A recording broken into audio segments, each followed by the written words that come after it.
Big attack on that. Hi. Yeah, sorry about this morning. Apologies. I'll tell you what happened when a few more people arrived, but there was a reason. I have reasons. Reasons to be cheerful. 1, 2, 3. A bit of slap and tickle, a bit of milk and pickle. It's funny, isn't it? With the old scarf, I feel like I've got a bit of that on the go, but I haven't. I've got quite standard maneuverability. Good to see you all. Sorry about this morning. Like I said, I will explain all of that when a few more people turn up. That colour don't look great, does it? I suppose it'll be all right. Hello, Steve. Much love from Skegness.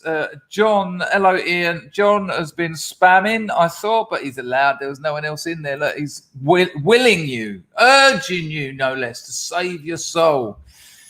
Maybe a few others. Nice one, Clark. Hoyt to that. We are us. Shellbobs. Hello, Shellbobs. That's not Shellbobs. That's Shellbobs. Hello, Scorry. Rathchilds is on the firm as well. Nice to see you all. Really nice to see you all. Hello, Dab for Buffetta. Nice to see you, mate. Grimzer Gaffney. Lovely, lovely, lovely, lovely, lovely, lovely. Oh, I think... hello, No Cat Popeye. How are you? Right, okay, so I'll tell you what. So there's not really enough people here. What should I do to kill some time? Have some water. Nice to see you, though. Probably going to get about an hour and a half out of me tonight because I want to finish this Substack. I'm off to the provinces tomorrow morning. Ooh, exciting, terrifying. It's not exciting, it's terrifying. Really scary. She sent me a photo of a Tokai. It was about that big that was in her bedroom. That's all right then. And they bite you, those Tokais. And once they bite you, you can't get them off. Yeah, you can't get them off. You have to chop their heads off or something. So not only do you go through the trauma of having a Tokai lizard on your nose, and they're like blue and red. They're like really the scarier colours of nature. And then you've got to sort of put your chin on a table while someone chops it off and then have the muscle spasms of a bodiless mouth on your nose. Yeah, oh yeah. That, and then that's before we even get to the tarantulas. Yeah, you heard right. There's tarantulas out there.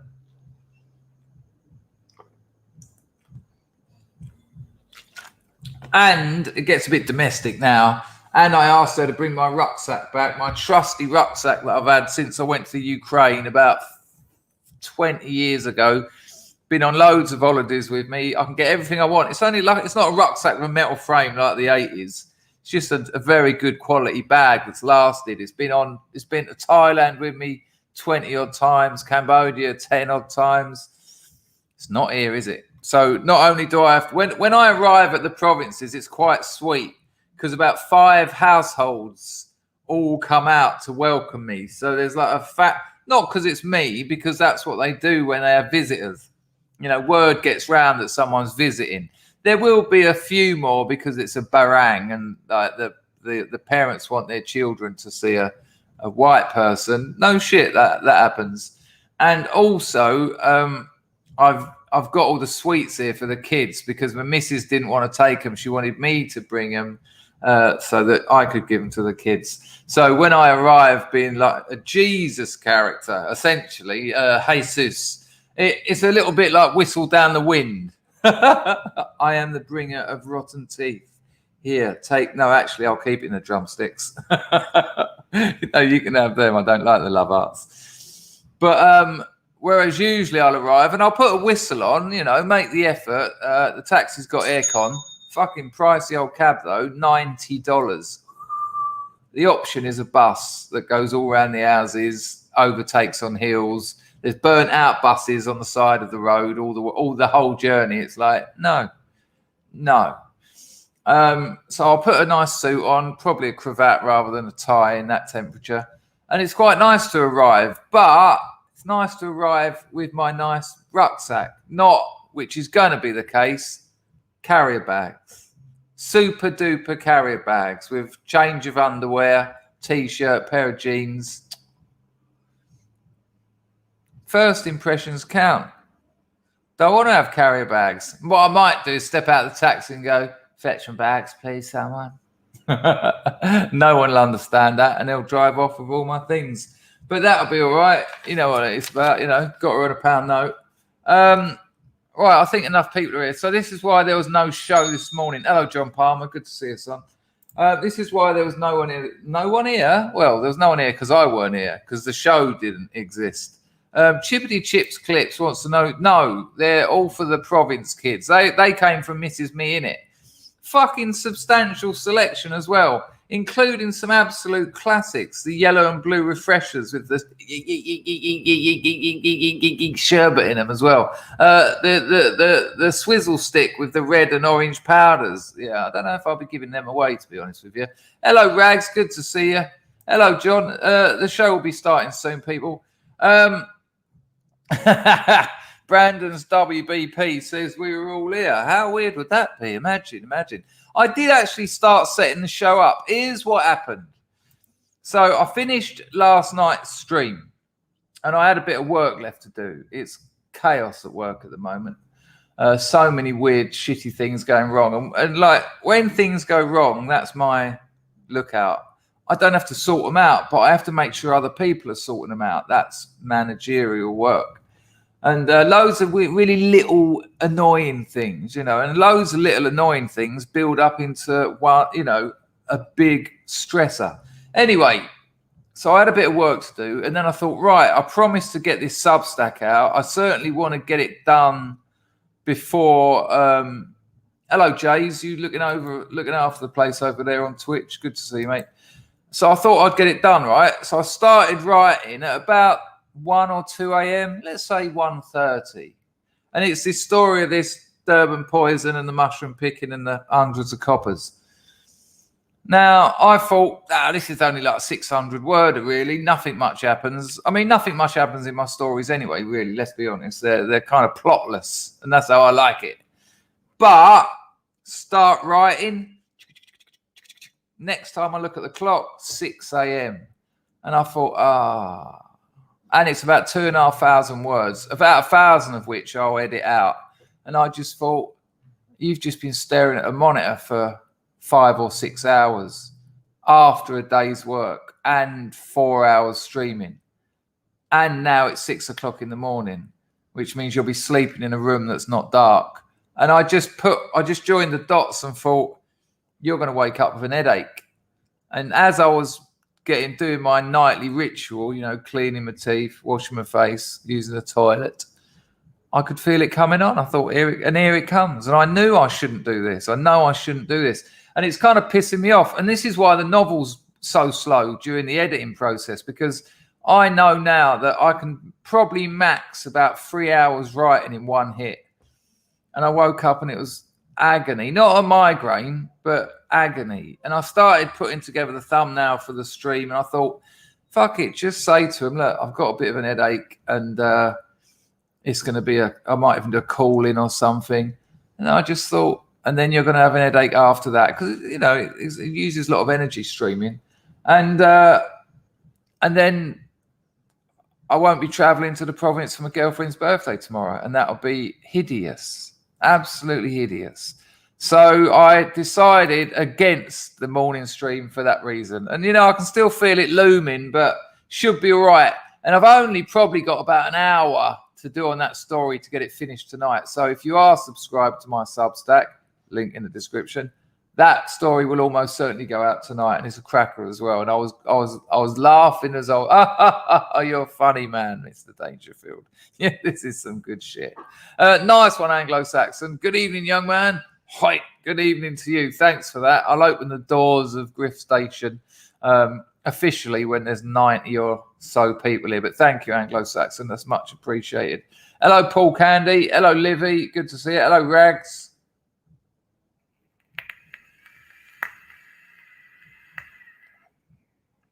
Marzipan had a bleeding headache yesterday as well. A blinding headache. Yeah, it was awful. It's a real shame for me. It makes me feel like, who was the composer that went deaf? I mean, it feels like that. I mean, I don't get writer's block. Quite the opposite. I write too much. As I've told you, when I'm working on, don't worry, people, the show will start properly in a minute. But as I like with the novel, I'm meant to be cutting 40,000 words out of it, but every time I go to edit it, I end up writing 2,000 more, which isn't good. You know, you'd think that was good. Oh, well done, but it's not. It's terrible. And apologies if you see me looking like this a lot during this stream, but I'm trying not to look at the monitor too much. So I am engaged with you. Hello? Who's that pulling down those posters? But hopefully, I mean, it's only a couple of paragraphs to end it. There's no ending. There's no start. There's no hero's journey. There's no journey. It's just words. And then I'll have to do a read through. That's the worry, but it's only a couple of thousand words. Anyway, so that should go out if you're subscribed to my Substack. 14 new subscriptions yesterday. Ooh. I mean, not scrubs either. Some of them were. I recognise them, but people are obviously reading them and telling friends. Or I actually found my someone linked to my Substack on a writers forum.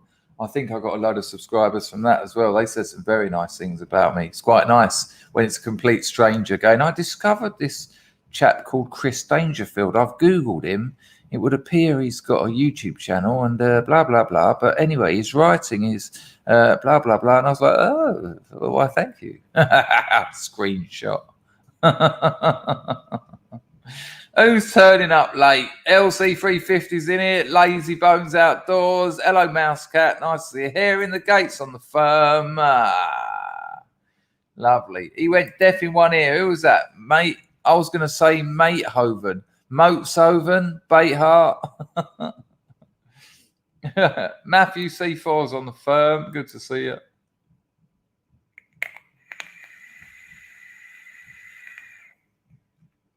Yeah, I've just got to know. Thank you, Anglo, by the way. I don't know if I actually got a proper thank you in. Is Chris here? Chris here. I can see people saying hello to her. Hello, Chris here. Nice to see you. I've got some cracking clips for you. They were a bit rushed. Thank you to everyone who sends me clips. And please, people who send me clips and things that I can use in the show, I probably get about 50 clips a day. People saying, you might want to use this in a show. You could use this in a show. And it's really kind. And most days, especially weekdays or when I'm busy doing other shit, it's really, really important that I get that. But don't feel bad if I don't use them. Sometimes I feel a bit bad because that's quite a lot of effort in it to watch something, email it to someone, and you know, and it's very kind and appreciated. And frequently, without that, there'd be phone-ins, call-in shows. Just a call-in show to make a change. Although we will have a regular call-in at the weekend, I've decided. I think the old Sunday afternoon call-in was a bit of a winner. A winnow? I've been fishing lately. No, I caught a loser. Or was it a winnow? Oh, it's keeping me happy anyway. Hello, Lehman Russ. Are you a lurker, a long-time lurker, or have you just rocked up? Nice to have you here. Thank you, Arklow Rocks. You are a good writer, lad. You remind me a little bit of Glenn Duncan. Ever read him? No, but I'm going to definitely... I've put it. I will remember that though. Don't worry about that. I'll be picking through Glenn Duncan's writing life with a fine-tooth comb later. the humility is. Thank you, Arklow Rocks. That's very kind, really kind of you. It's very important to me. Very important. You know, that's my thing. I've been working on it for years. Thank you for the donation as well as a very, very appreciated compliment. Ian Marr says, Dangerfield, now I'm not self-medicating. How do I deal with the constant rage, adrenaline dumps, Russian radio stations, and a spastic-like obsession for data or information? Without a doubt, that is happening as well. The obsession is medicating. You know, all addictions are obsessive and compulsive, and because you seek to distract yourself. You know, when I was getting morphine ampules scripted, I ended up selling them so that I could buy bags on the street because they weren't distracting me enough, because they were just there. When I woke up, there was my amp. And it was like, yeah, something's wrong with this, and I wanted to get my spoon out, and I wanted to get the citric out, and I wanted to be with the other junkies hiding behind a fucking, whatever. And so there's a sense of medication just through distraction. And really watch out for that. I've known people who got clean and 3 weeks later were just like, Illuminati, David Icke, and 12 hours a day just going into that rabbit hole completely uncritically, and it became a new addiction to them. The other stuff, the rage and the adrenaline dumps and all that, when you're using opiates, you're flooding your opiate receptors with opiates, and so your brain says we don't need all these opiates, so most of them go away. There's just a couple hanging around because there's so much of the stuff doesn't need loads of receptors. So you end up with just, a couple. Not a couple, but a significant amount less. But then when you stop putting the opiates into your body, then you've got your natural amount of opiates and only a couple of receptors, and they can't get enough. So you will have rage. You'll also be very emotional. It can go either way. There's a biological reason to that. And unfortunately, fortunately, that's just a question of time. That's just a question of waiting. There's a biological reason why you will not be settled. You will not be at peace with yourself. And, you're just going to have to accept that, actively accept it. So just when you feel the rage coming on or whatever, just think, oh, okay, so that's that. And it will improve. It will improve. It does improve. And just, it's obviously you're aware, you say like spastic-like obsession for data and information. That's just medicating. What I'd suggest is meditation, anything where you just do nothing, where you're just sitting with yourself. And it's fucking hard, especially, post, I think they call this post-acute withdrawal syndrome. Pause. Oh, it's got a name. But, just sit with yourself and get used to that. And over a period of weeks and slowly and then months, you'll realize that those things become easier. But fucking be aware of it, because obsessions like that can be as dangerous to people like you and me as heroin or alcohol. They can fuck you up. They can send you scatty. They can end up with you being psyched off. I've seen it loads of times. And the problem as well is because it causes pain and stress and even obsession. It's even the act of obsession is not pleasant. It's not pleasant to be in obsession. And what do the likes of you and me do when we're feeling, pain, when we're feeling pain, emotional and or physical and spiritual? We use drugs or alcohol. So you have to be really, really on that. It might be as simple as saying, give yourself 2 hours. All right, I'll dabble in that obsession for 2 hours. And when it is 2 hours, no, I'm going to watch a movie. I'm going to read a book, and not a movie or book about data and information. But yeah, no, these are things you have to watch out for. So do so. Definitely do so. Right, 105 people here. Grego, are you on the firm? Hello, John. Good to see you. Hello, Meganese.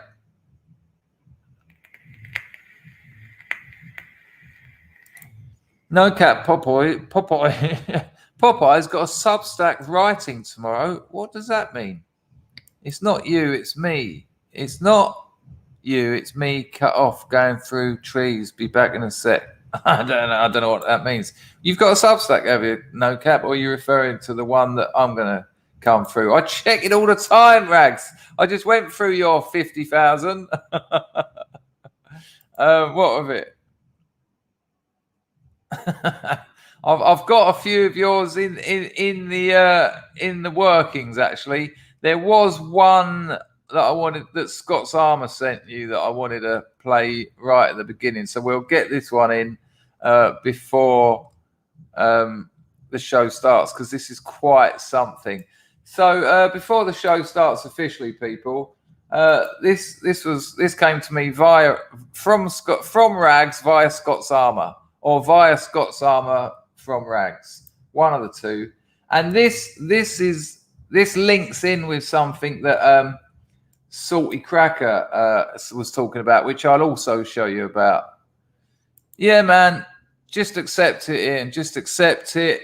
Trust that time will change it, you know. And it's fucking difficult. Believe me, it's difficult. I understand that. It's easy for me to say, go on, just do it. Just do it. Hello, Plastic African. Hello, mate. Insignificant Rube says his doctor has him on baclofen. I hate that stuff. I fucking hate it. If it works for you, though, fantastic. Fantastic if it works for you. Problem is, you've got to come off it. That's the issue. That's the issue. Yeah, but Ian, come on, man. There's a biological reason. This isn't you. This is your body adapting. See it like that, you know. See it as your body getting back to normal. You know, that's what's going on. So it's not you. You're not going to be like this forever. You're a strong lad. Come on. You're a strong. Hello, Aramas. Good to see you.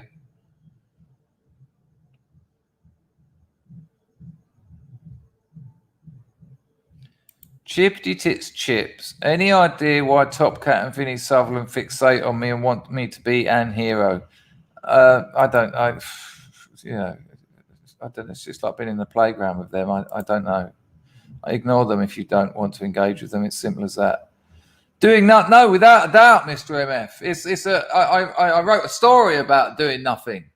It's not allowed. It's almost not allowed. You're not allowed to be bored in contemporary culture. It's almost forbidden. You can't be bored. And I know doing nothing isn't the same as being bored, but this is why I love doing yoga, because it's just a bit of time where I'm not consuming food, information, culture, whatever.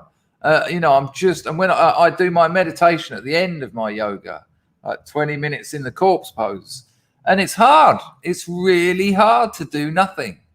Really hard. And what a terrible shame. You know, you look at lions, right? I always like the idea of the lions. Once lions have fed, they do fuck all. The little ones play in that and get on the wick of the parents, but the adults just lay about for most of their life. Most animals are like that. Most animals, once they're fed and their habitat is secure, they do fuck all. And humans, because corporations need you to consume, and that involves information as well, because there's advertisers paying for you to consume. You know, it's almost forbidden. We live in a culture where doing nothing is frowned upon, and like I say, that it's almost forbidden to get bored. You're not allowed to say it. You know, I can remember as a kid, I'd say to my mum, "I'm bored." She'd go, "Bored? You don't know how good you've got it. You got this. You could do this. You could do this." I was just like, "Yeah, I get that, and I don't mean to sound ungrateful, but I don't want to do any of those things." And I think I actually wanted to be bored. I wanted to just say, "I'm bored." It's not negative. It's not negative. It's my body saying to me, I don't want to engage in culture. I want to be with myself. What a mess. Anyway, this is going to relate. I'll tell you what, I'll get the grift out of the way. Greg, are you on the firm, or is this just going to be a standard doors of griftation? Glenn Duncan. Got to remember that. Nice one, Arklow Rocks. I always like to be compared to someone, especially if they've been moderately successful. It gives me a reason to get out of bed in the morning. That was a lie, by the way. I love getting out of bed. I don't actually. I'm fucking exhausted. But once I'm up, it's all right. Once I've cleaned my teeth and washed my face and gone, and remembered that things are all right, and I actively engage my gratitude radar that goes beep, beep, beep, beep. I'm like, you'll be all right, son. You'll be all right. Doing all right. Could be worse. It's been a fuck lot worse, believe me. Well, you don't need to believe me because you've believed me in the past when I've told you the truth. Yeah, but it's a good point, Mr. MF, a really good point. Hello, Paul Squire. You all right, son? Grego's on the firm. Hello, Daffyd. Nice to see you. We'll be starting shortly. Hello, RMF. I don't know, 10 minutes or so, something like that. Flammer Diddler's on the firm. Good numbers, good to see you all. Hello, Purnell. How are you, mate? Nice, yeah, lovely to see you here. Lovely, nice and early. Hello, Wolfie. You all right, son? We have a thing about squirrels. Who's we? It's amazing. Hans says, my only drug is smoothies. Well, you're doing something very right. I've told the story plenty of times. My smack dealer used to bring me a 9-ounce bar of smack. And I used to just put the spoon in. I sort of ripped the 20 rolls of gaffer tape off, just dug the spoon in the top of it. And for a joke, I went, do you want one? He went, you know what? I've never done any drugs.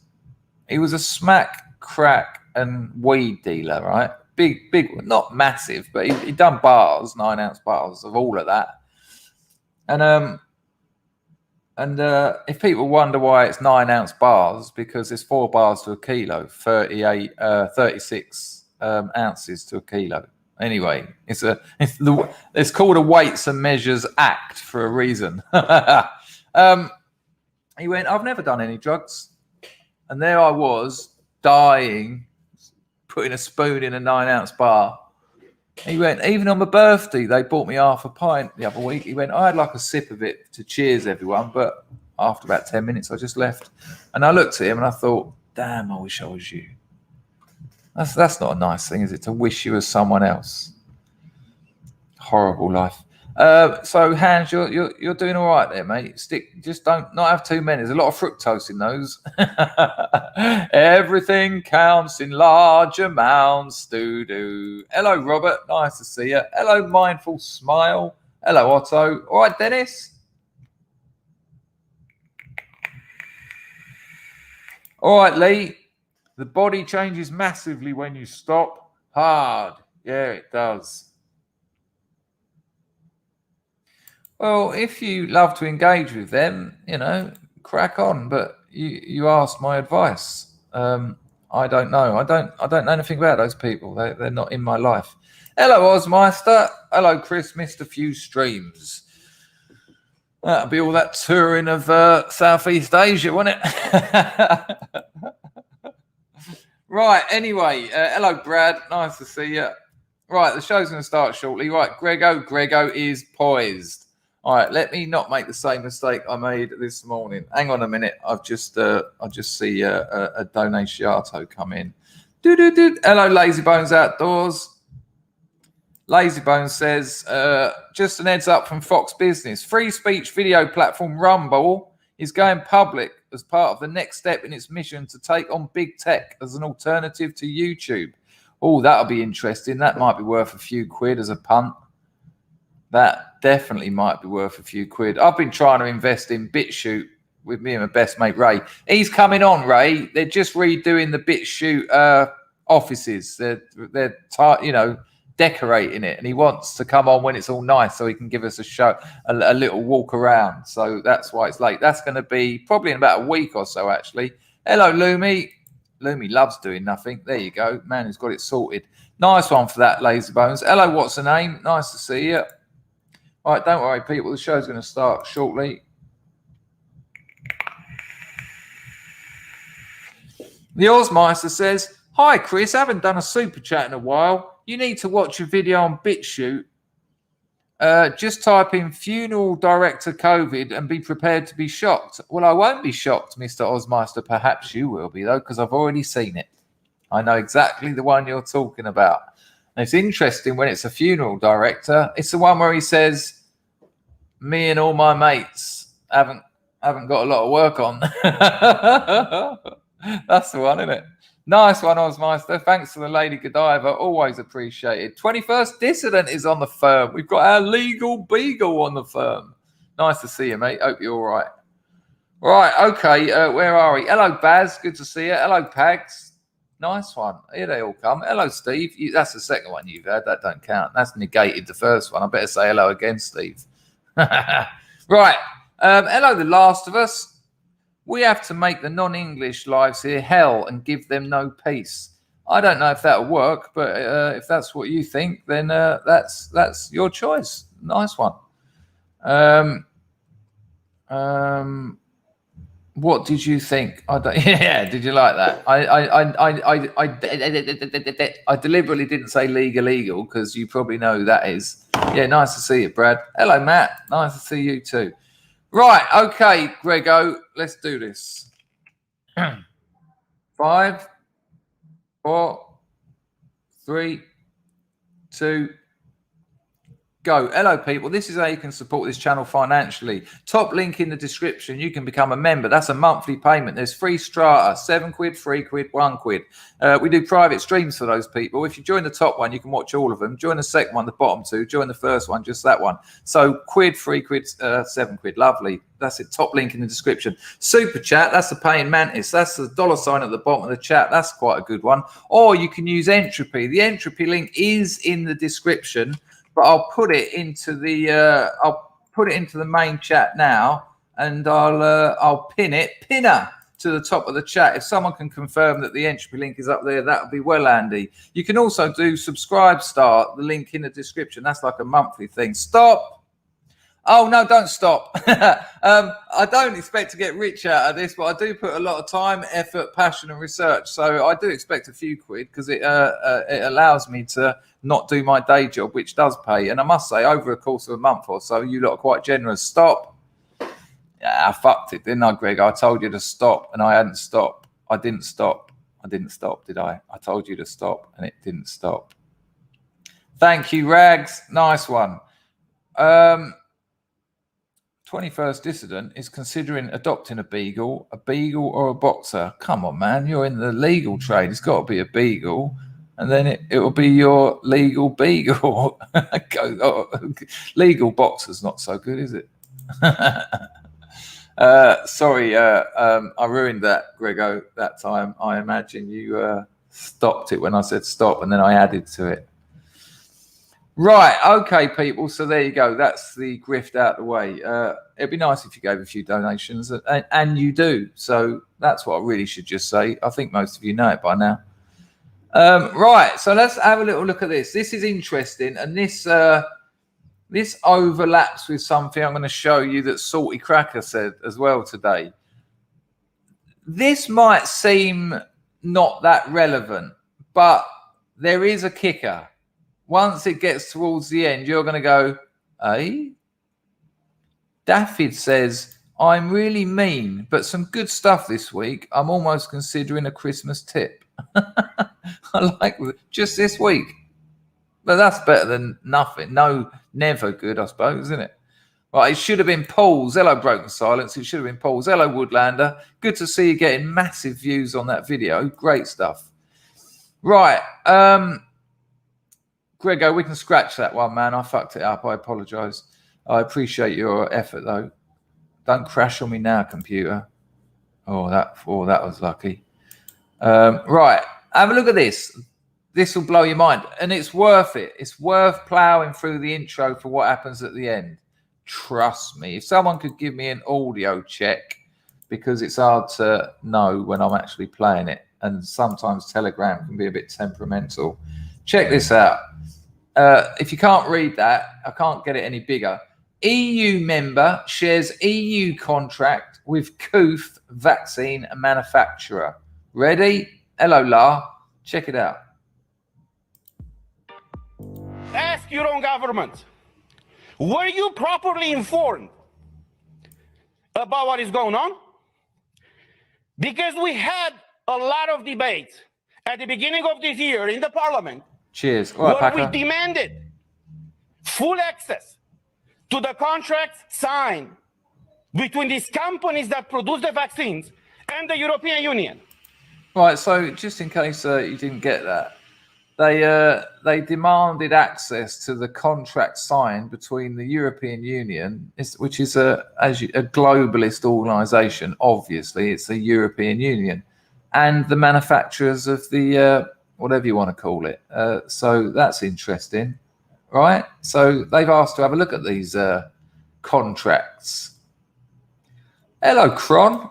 And I quote from an article in Euroactive, who says the following in an article from January 22nd, 2021, that says the following. The contract signed between pharmaceutical company and the European Commission in November of 2020 was made available to MAPS on Tuesday in a redacted format after the company agreed to open the contract up to scrutiny. Say what? Say what? Say what? So the manufacturers said, all right, you can show the other people in the EU the contract, but a redacted version. All right. What? Hang on, but this is the EU where everyone's equals, right? You don't redact contracts. We're all together and we're all as one. It's a cultural melting pot. And if it's a cultural melting pot, surely it's a political melting pot. If the EU has been signing contracts, we should be able to have a look at them. But it was the pharmaceutical company that said, no, you can have a look, but it'll be redacted. Remember that word redacted.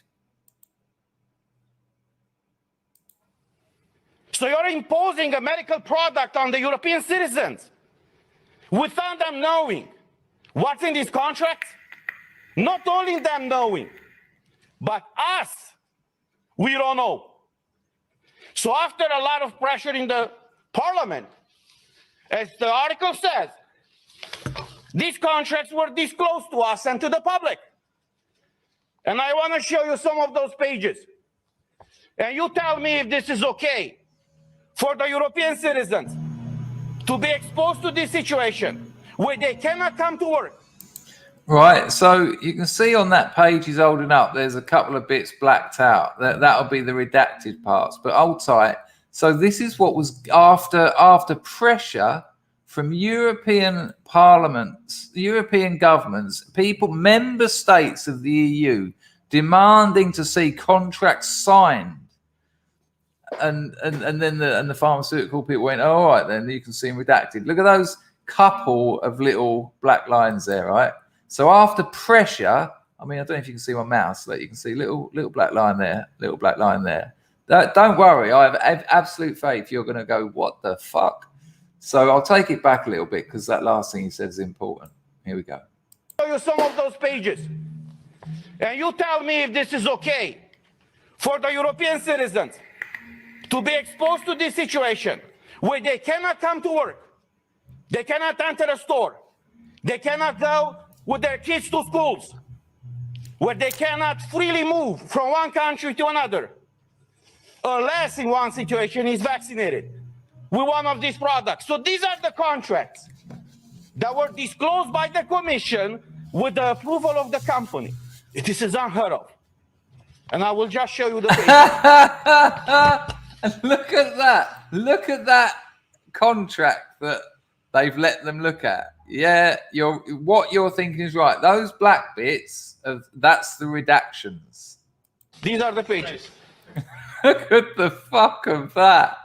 That page has got nothing. There's nothing on that page that you can read. You see? They call this transparency. Look at that one. So this is the fundamental principle, right, of democracy. I'm asking you guys, is this transparency?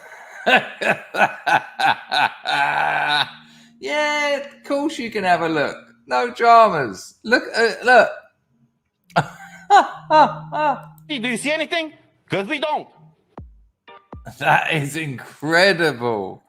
Incredible. I mean, mind blowing. And just the cheek of it. The cheek of it that they you know, these governments said, hey, hang on a minute, we want to have a look at these contracts that someone else, Brussels, no doubt, signed with these people. We want to have a look because they're affecting our economies, they're affecting our culture, they're affecting our societies. As he said, on the back of these contracts, people can't go to work, people can't move about. In the European Union, people are losing jobs, people are not... I'm no medical expert, but it would appear from certain information that people aren't surviving. So in some cases, this is purely for entertainment value. I'm not a scientist or a medic. I've got to say all that. Come on, people. And they gave them that. They might as well have just shit in their hand. Here, you want to have a look? Here, go on, fuck off. Shocking. That was given to governments. Yeah, you can have a look. Full transparency. Here, dear John. Nothing. Have a nice day. The EU. What a fucking joke the EU is. Hello, Chris. It's freaking freezing out here. It's 25 degrees here. How do you think I feel? 21st Dissident says, is this guy's V's father? I do like a bit of V, though, I have to say. Thank you, Chrissy, for that donation. Michano Caprosciuti. Lovely. That's nuts, isn't it? That's nuts, isn't it? It's not redacted. It's just removed. It's just not available.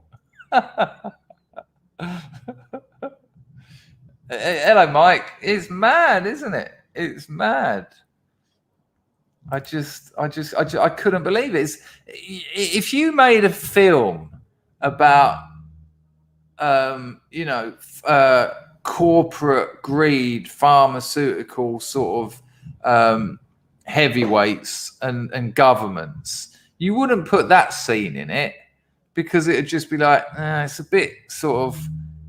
bit blunt, isn't it? There's nothing. It's just stupid. It's just ridiculous. That wouldn't happen.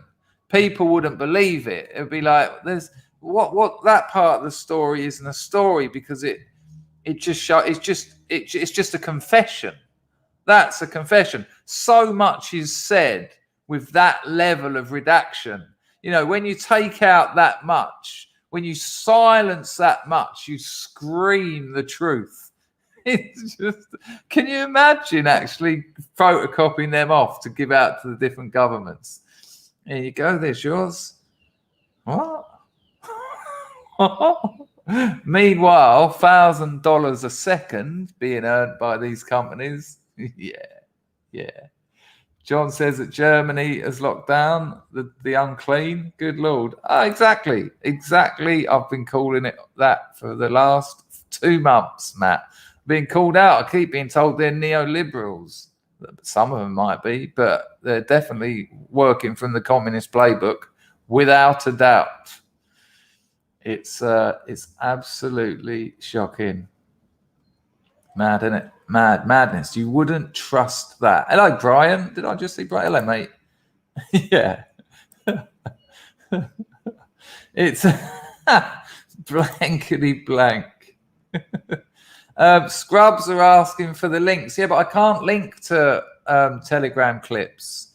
When Rags, I saw you say that in your in Telegram earlier, but I can't link to a Telegram link. How do I link to that? I'll try. No, it's not possible. Sorry, people. Go and follow Scott's Armor on Telegram if you want that one. Hello, Ludwig. Good to see you. But YouTube videos, I always put the links in after people have. Hello, Pick and Gas. Redacted face. Sad Clown World says Agenda 21 now is close to complete. Yeah, they're all over us. It's amazing. Right, the show will start shortly, people. Do not concern yourselves. I just want to show you. See you later, Packer. You coming back in a minute? All right, nice one. That'll be all right. That's a shame. Dennis managed to talk his mother out of it, which is quite interesting. Ian says it's fucking freezing in Jockland. It's 25 out here. 25. Right, so I'm going to show you, and again, I don't like to dine out on other people's content, and I won't show you the whole video, but Salty Cracker has done something brilliant. He is my main man at the moment. I'm absolutely all over his material, but this is it. So this is quite interesting. This video is called Pfizer. My channel's just lit up at YouTube headquarters like a fucking Christmas tree. Pfizer tried to keep these death numbers hidden for 55 years, and they failed. Now, this is an 8-minute video. We don't need to see all of it, but I'm going to give you 3 or 4 minutes because this is the start of the big expose of what's actually been happening behind the scenes. And again, that last video I showed you, if you thought that was something, it's all about to come out. The floodgates have opened, and the next couple of months, again, New Jersey gubernatorials, Virginia gubernatorials, Kyle Rittenhouse, the meltdown, the 5 or 6 people who've left the Democrat Party, the whole meltdown leading up to the bloodbath of the midterms is upon us now. Check this out. Wait till Cracker gets talking and you'll be like, what? No shit. This is brilliant. Basically, certain pharmaceutical companies wanted certain information, No, that'll be classified for half a century plus, right? And then the court said, no, that's not how it works. You can't do that. You can't. You might have loads of power and loads of money, but you ain't the law yet. I mean, they think they are because that's what happens in communist regimes. But they're now going to be dishing out 500 pages of this data every month, and it used to be the case that you'd have to get the autists on 4chan to go through it all with a fine-tooth comb and find the revealing stuff. But as you'll see, the first page is damning. The first page of the first 500 pages is absolutely damning. So here we go. I'll give you about 3.5 minutes and then I'll give you the link to the video. It's quite something, and delivered in Salty Cracker's unique and superb way. What happened on January 6th, Senator? I fucking knew it. Well, get ready for a YouTube rules update, a policy update, if you will. You can't talk about maths. Not on the YouTubes. That's definitely racism, you bigots. Especially statistics, Salty Panther, because holy shit. Pure Math Porns has just dropped. Remember this nonsense over here? This is Reuters. They were telling everybody, wait, what?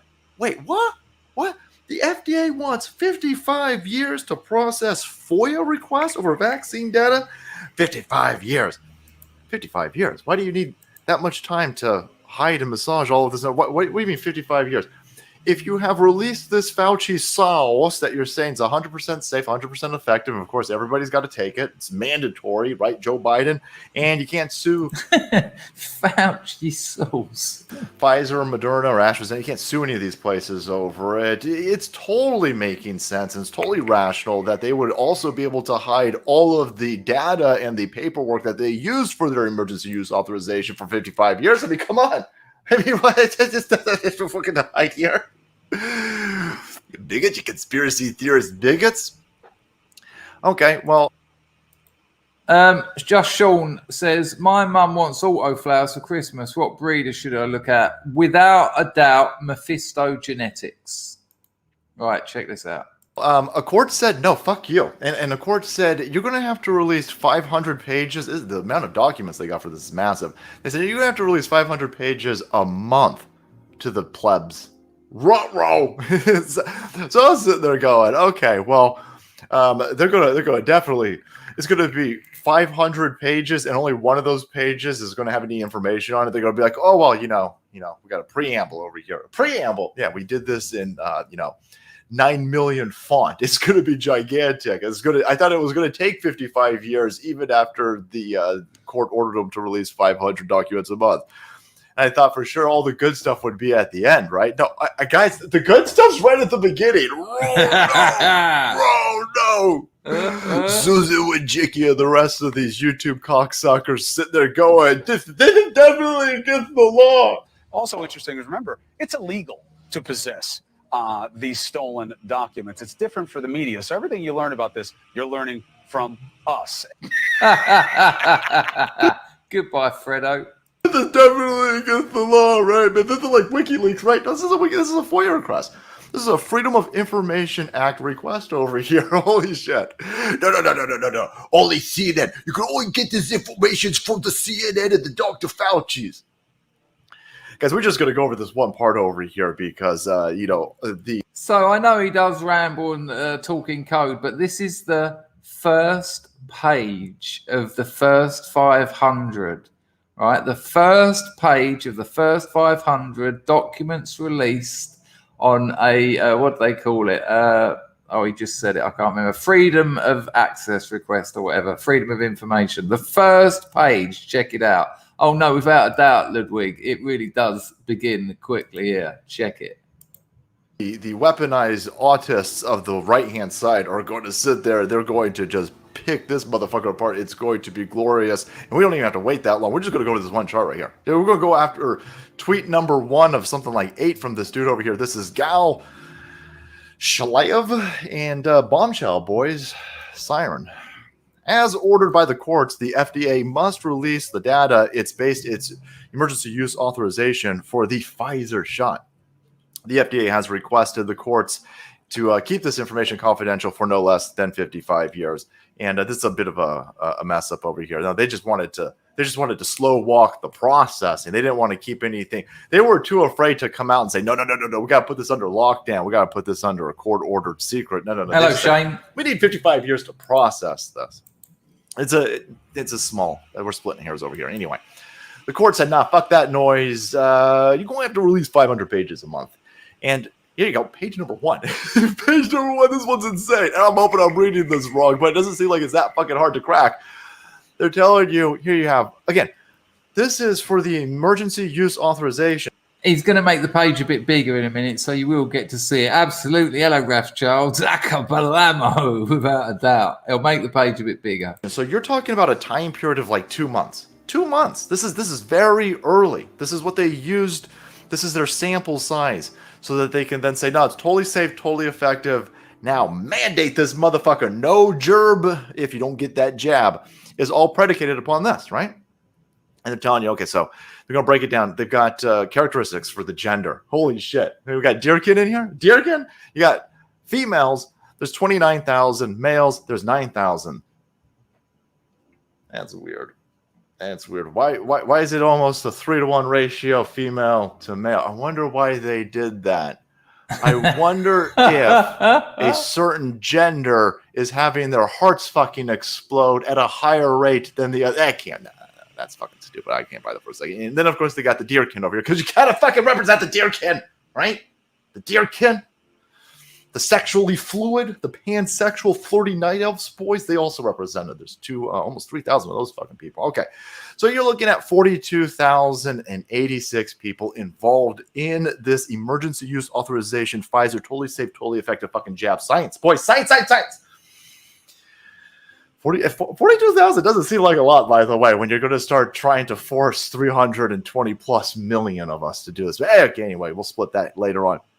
And then you come down here and it says you got case outcomes. Zoom in and enhance. How do we do this? Bzzz. Right. So this, again, just to summarize. So this sample that they done this sample so that they could say, look, this is no problem.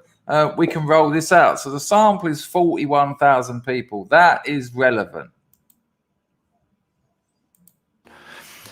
And it says recovering, 19,000. Okay, nice. Recovered with squaley, all right, 520. And then not recovered, 11,000. And fatal? No. Oh, I can't be in there. What are you talking about? Fatal? That doesn't make any fucking sense. 100% safe. 100% effective. 100% effective. This is page 1. Fatal, 1,223. Out of 41,000, fatal. I mean, that's not spinning it. That's not me spinning it. That's not me being political. I'm not a doctor. This is their information. This is what they based rolling it out on the whole world and boosters and more and more and more. 41,000 people. What? Fatal? 1,000? What? Are you sure? Are you sure? That's fucking massive. That means dead. That means dead. How many people die of coof out of 41,000? And we had that fella on here the other week, remember? That statistician who's also had a PhD in medicine. He had a master's in statistics and a PhD in medicine, or it was the other way round. Either way. And he said, at no point, and he said, this is what you would do in any other case at the start. You would say, is the so-called treatment likely to cause more damage than the so-called problem? And that wasn't done. And he said that is the first thing you do. I'll give you a basic example. Oh, doctor, I've got this lump on my leg. Oh, okay, well, cut your leg off. Well, okay, we'll do this first point of call. Is cutting my leg off going to do more damage than cutting out that lump? Now, sometimes it won't, but sometimes it might, and they never done that. And then you get this kind of material come out. It's fucking shocking. Force your fucking kids to take this down, right? 100% safe. It's 100% safe, right, Roberts? 1,223. 1,223. Again, this guys, this is only out of 42,000 people. 1,223 out of 42,000 people. And then, of course, then they go out and they tell you that, listen, then there's also 9,000 that's fucking unknown. 9,000, ain't no deaths in there. And by the way, this is all information reported back to Pfizer through, I believe, the VAERS system. These are the adverse effects over here. So this is taking into account a multitude of things. I mean, these people could have, I don't know, been hit by a car. I mean, let's be fair. They could have been hit by, let's not be Fauci's of the world. I guess they could have been enrolled into the test and they got hit by fucking lightning or something and then died. So I mean, you get the idea. Hello, Mr. Bullet. That sounds like an LD50 level test, lethal dose. Yeah, it's they're not good numbers, are they? That's page 1, and there's another 499 of those, and there's another 500 coming next month. I think. It's going to be incredible. Dennis says, this guy is just annoying. Just spit it out. Well, he's one of the most successful live streamers on YouTube at the moment, Dennis. He has about 40,000 people watching his live streams. Might not be your cup of tea, but I think he's brilliant. And a lot of other people do too. But that's okay, your thing. Yes, isn't that the Hippocratic Oath? First thing is that you will do no harm, yeah. Unless I would have thought fatality. I would have thought fatality would have gone into the harm bracket without a doubt. Right, don't worry, people. The show's going to start in a minute. I've just put a link to that whole video in the comments. Nice to see you, Ludwig, as well. And thanks for the donation as well, Little Bullet. And I hope Little Bullet himself is all right. That's incredible, though, isn't it? Just absolutely incredible. Right. I know we did already talk about Fredo getting the boot from CNN and his brother and the Fredo and Lemon loving and all that. But I was watching Mad Old Dr. Steve Turley earlier.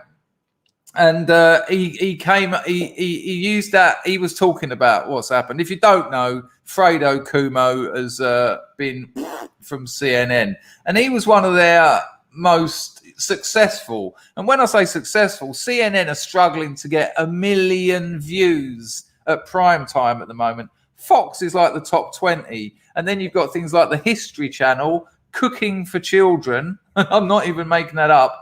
And then like CNN, it's amazing. In America, 300 million at least. Take away the kids and the people with no eyes or whatever. Less than 1 million for an organization with the size and the one-time clout of CNN. You know, they were living off of Trump. They were living off of Orange Man Bad.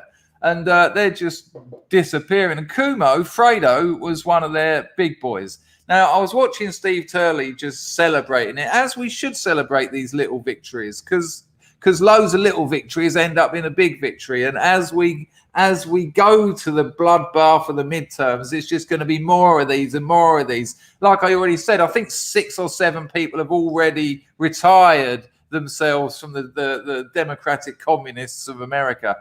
It's just all fantastic. Anyway, while watching Dr. Steve Turley, he dug out that old clip of when a geezer just in a boozer once just went up to Cuomo and went, "Hey, you Fredo." Now, if you don't know, that is it's a dig that the right have been putting to Cuomo for ages, because Fredo from The Godfather is the slightly stupid brother, right? So it's a dig. It is a dig. But when you watch the video back, you kind of get the impression the bloke didn't know. And I think I trust him. But check out the actual personality of Fredo Cuomo. An unpleasant piece of shit. So when Turley dug this one up, I thought we did watch it when it came out about a year ago. But since he's been sacked, I mean, they're not saying that. They're saying something, it's a corporate speak. I don't know, indefinitely released or some claptrap. No, he's gone. No, not a chance is he coming back. He helped his brother get away with a bit of touching. He hashtagged he too'd his own brother. So, but check out what Fredo is actually like. A real big man. This is disgusting. Here we go. An audio check would be handy. Who, for example, could forget this? I thought that's who you were. No, punk-ass bitches from the right call me Fredo. My name is Chris Cuomo. I'm an anchor on CNN. You're much... Fredo is from The Godfather. He was that weak brother. Isn't that your And brother? they use it as an Italian aspersion. Any of you Italian? Are you Italian? It's a fucking insult to your people. It's an insult to your fucking people. It's like the N-word for us. So is that a cool fucking thing?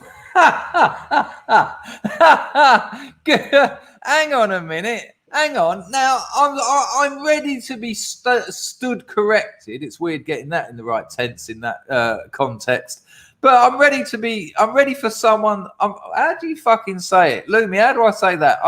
I'm open to be. Come on, help us out. I'm ready to be stood corrected. You know what I fucking mean? Excuse the English. Fredo isn't an insult to Italian people. It's an insult to Chris Cuomo. It's not. No one else goes up. If you see a load of Italians in a bar being bastards, no one goes, "You bunch of Fredos." No, that ain't a thing, is it? Like I said, I'm ready to stand corrected. Thank you, Shane. I'm ready to stand corrected. That's what I needed. But that isn't a general insult to Italians. Maybe I'm wrong, but I've never come across that. Fucking Fredos. No, he's lying. It's a piss take to him and only him. So I'll rewind it a bit. It's what those on the right, bitch ass punks on the right. Bitch ass punks. Oh, nice one, Fredo. Where did you get that from? The Warriors? What 1970s hard man film did you watch to get bitch ass punks? You bitch ass punks.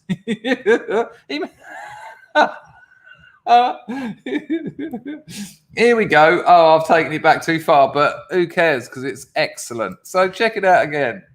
Noxious and flippantly pugnacious leftist activists on television, fitting here in what has become nothing less than Cuomo's colossal fall. Who, for example, could forget this? I thought that's who you were. No, punk-ass bitches from the right call me Fredo. My name is Chris Cuomo. I'm an anchor on CNN. You're much... Fredo is from The Godfather. He was that weak brother. Isn't that your And brother? they use it as an Italian aspersion. Any of you Italian? Are you Italian? It's a fucking insult to your people. It's an insult to your fucking people. It's like the N-word for us. Is that a cool fucking thing? You're a much more reasonable guy in person than you seem to be on television. Yeah, but if you want to play, then we'll fucking play. If you've got something you want to say about what I do on television, then say it. But don't call me a fucking insult. If you want to play, let's fucking play. Yeah, watch the geezer in a minute. He takes his glasses off as if to say, well, go on then, let's have it. And then Fredo just keeps going, punk bitch ass, punk bitch. What? I don't want any problems. Yeah, you're gonna have a big fucking problem. What's the problem? It's a little different on TV. Don't fucking insult me like that. I didn't insult you. You call me Fredo. It's like I call you punk bitch. You like that? That's your nickname. I didn't call you that. You called me Fredo. You know my name's not fucking Fredo. I thought your name was. You did not think my name was fucking Fredo. Don't be a liar. I thought your You want to be a name man? was. Stand up like a man. I'm standing up, man. You want to be a man? I'm here. Then fucking own it. Then own what you said. Hey. Then own what you said. Listen, man, I don't have a problem with you, man. Yeah, you're gonna have a fucking problem. What? What are you gonna do about it? I'll fucking ruin your shit. then. I'll fucking throw you down these stairs like a fucking punk. Please do. Why, so you can sue? So you can fucking sue? Well, why don't you do Go it? take a swing. You wanna call me Fredo? Take a fucking swing. Take a fucking swing. Watch your fucking hands. Take a swing. Sorry for all the F. What an absolute piece of shit. You punk ass bitch. You punk ass bitch. Yeah, I ain't getting say it like a man. Fredo. And the irony, of course, is he was acting like a proper Fredo in that clip. I'll throw you down. Oh, yeah, that was it. I'll ruin your shit. And the geezer's got his glasses off. Oh, go on then. And then when the geezer calls it on, Fredo says, what, so you can sue me? Hang on, what? You're giving me no choices here. You just said you're going to ruin my shit. And now you're saying you're not going to because I'm going to sue you. What? It's almost like the geezer just spills drivel. It's almost like the geezer's just a bullshitter. It's almost like the geezer holds contradictory ideas simultaneously. It's almost like he's, I don't know, a CNN anchor. Or was. It's beautiful. Punk ass bitch. That geezer is going to get called Fredo for the rest of his life. And he deserves it. And it's not an aspersion against Italians. No, I've never heard that. The only time I've ever heard anyone called Fredo to take the piss out of them is Chris Cuomo. Chris Coomer. It's fantastic. Absolutely fantastic. Right. The grift has been fucking appalling, even on the headache stream. After tax, I've done £4. It's all right. It all balances out over a week, a month, a year. Don't worry, I can take it. I can take the hit. I'm off to the provinces tomorrow, girlfriend's birthday. How exciting is that? Terrifying. It's so scary out there. Pray for me, please. Pray for me in the provinces. I will try and do like a little hour here and there live on my phone, but the signal's not great. So, but I will try and show you about a bit, and we might get out over to the rice paddies and see some of the terrace farming, and that is beautiful. So keep an eye out for. I doubt I'll be able to schedule the streams at the usual times because halfway through her birthday, I don't want to say, I've got to go and do a stream. That ain't on. Now, the other day, don't worry, people, we're going to start shortly. I just want to show you something from the Critical Drinker of all people.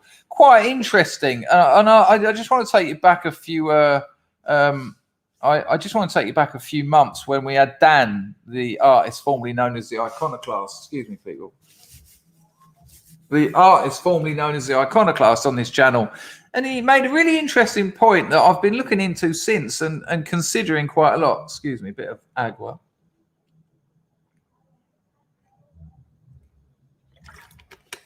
Dan said that he thinks that because of, you absolutely wonderful bastards. Thank you, Mr. Natras. Enjoy the provinces, but don't get tooth trouble again. I'm terrified that something would go wrong. There was something went wrong another time when I went out there and I had to come back early. Then I had the fucking wisdom truth issue.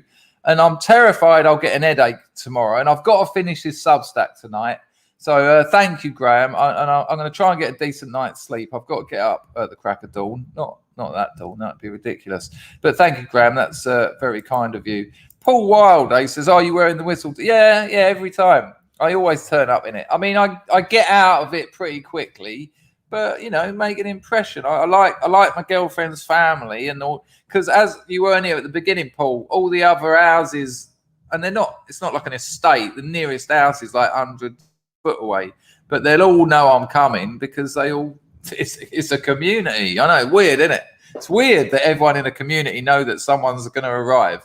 And they'll all be waiting for me. There will be a party of about 60 people standing next to the road waiting for me to arrive. So, you know, I'm representing my girlfriend and I'm representing my girlfriend's family and myself. So, yeah, I'll have a 3-piece with waistcoat. It'll be a cravat, not a tie, because that is a bit too hot. Yeah, I'll polish my shoes. I'll get a bit of mink oil on them tonight. That'll dry overnight, and I'll shine them up in the morning. But then I'll go and sit down and say hello, and every single one of them comes up to me and says, "So it's a day," and I go, "Yeah, okay, yeah." And I've got loads of sweets to give the kids that Mrs. Me In It sent me, which is lovely, and I mean loads. Although I've taken all the drumsticks out of them, I can't give them away. I just can't do it. My argument is that they'll turn to goo in the taxi, but it's air conditioned, so they won't. So that's just personal greed. But then once that little bit's over, I'll go into my girlfriend's little shack and get out of the whistle. But no, for sure, I'll arrive in a suit. I think it's important to, you know, I want my girlfriend to know I've made an effort as well. That's why I got my hair cut yesterday and all that sort of thing. Thank you again, Graham. Thank you, Brian. For your Mrs. birthday. Nice one, Brian. That's really appreciated. That's nice, isn't it? Very, very kind of you both. Very kind of everyone.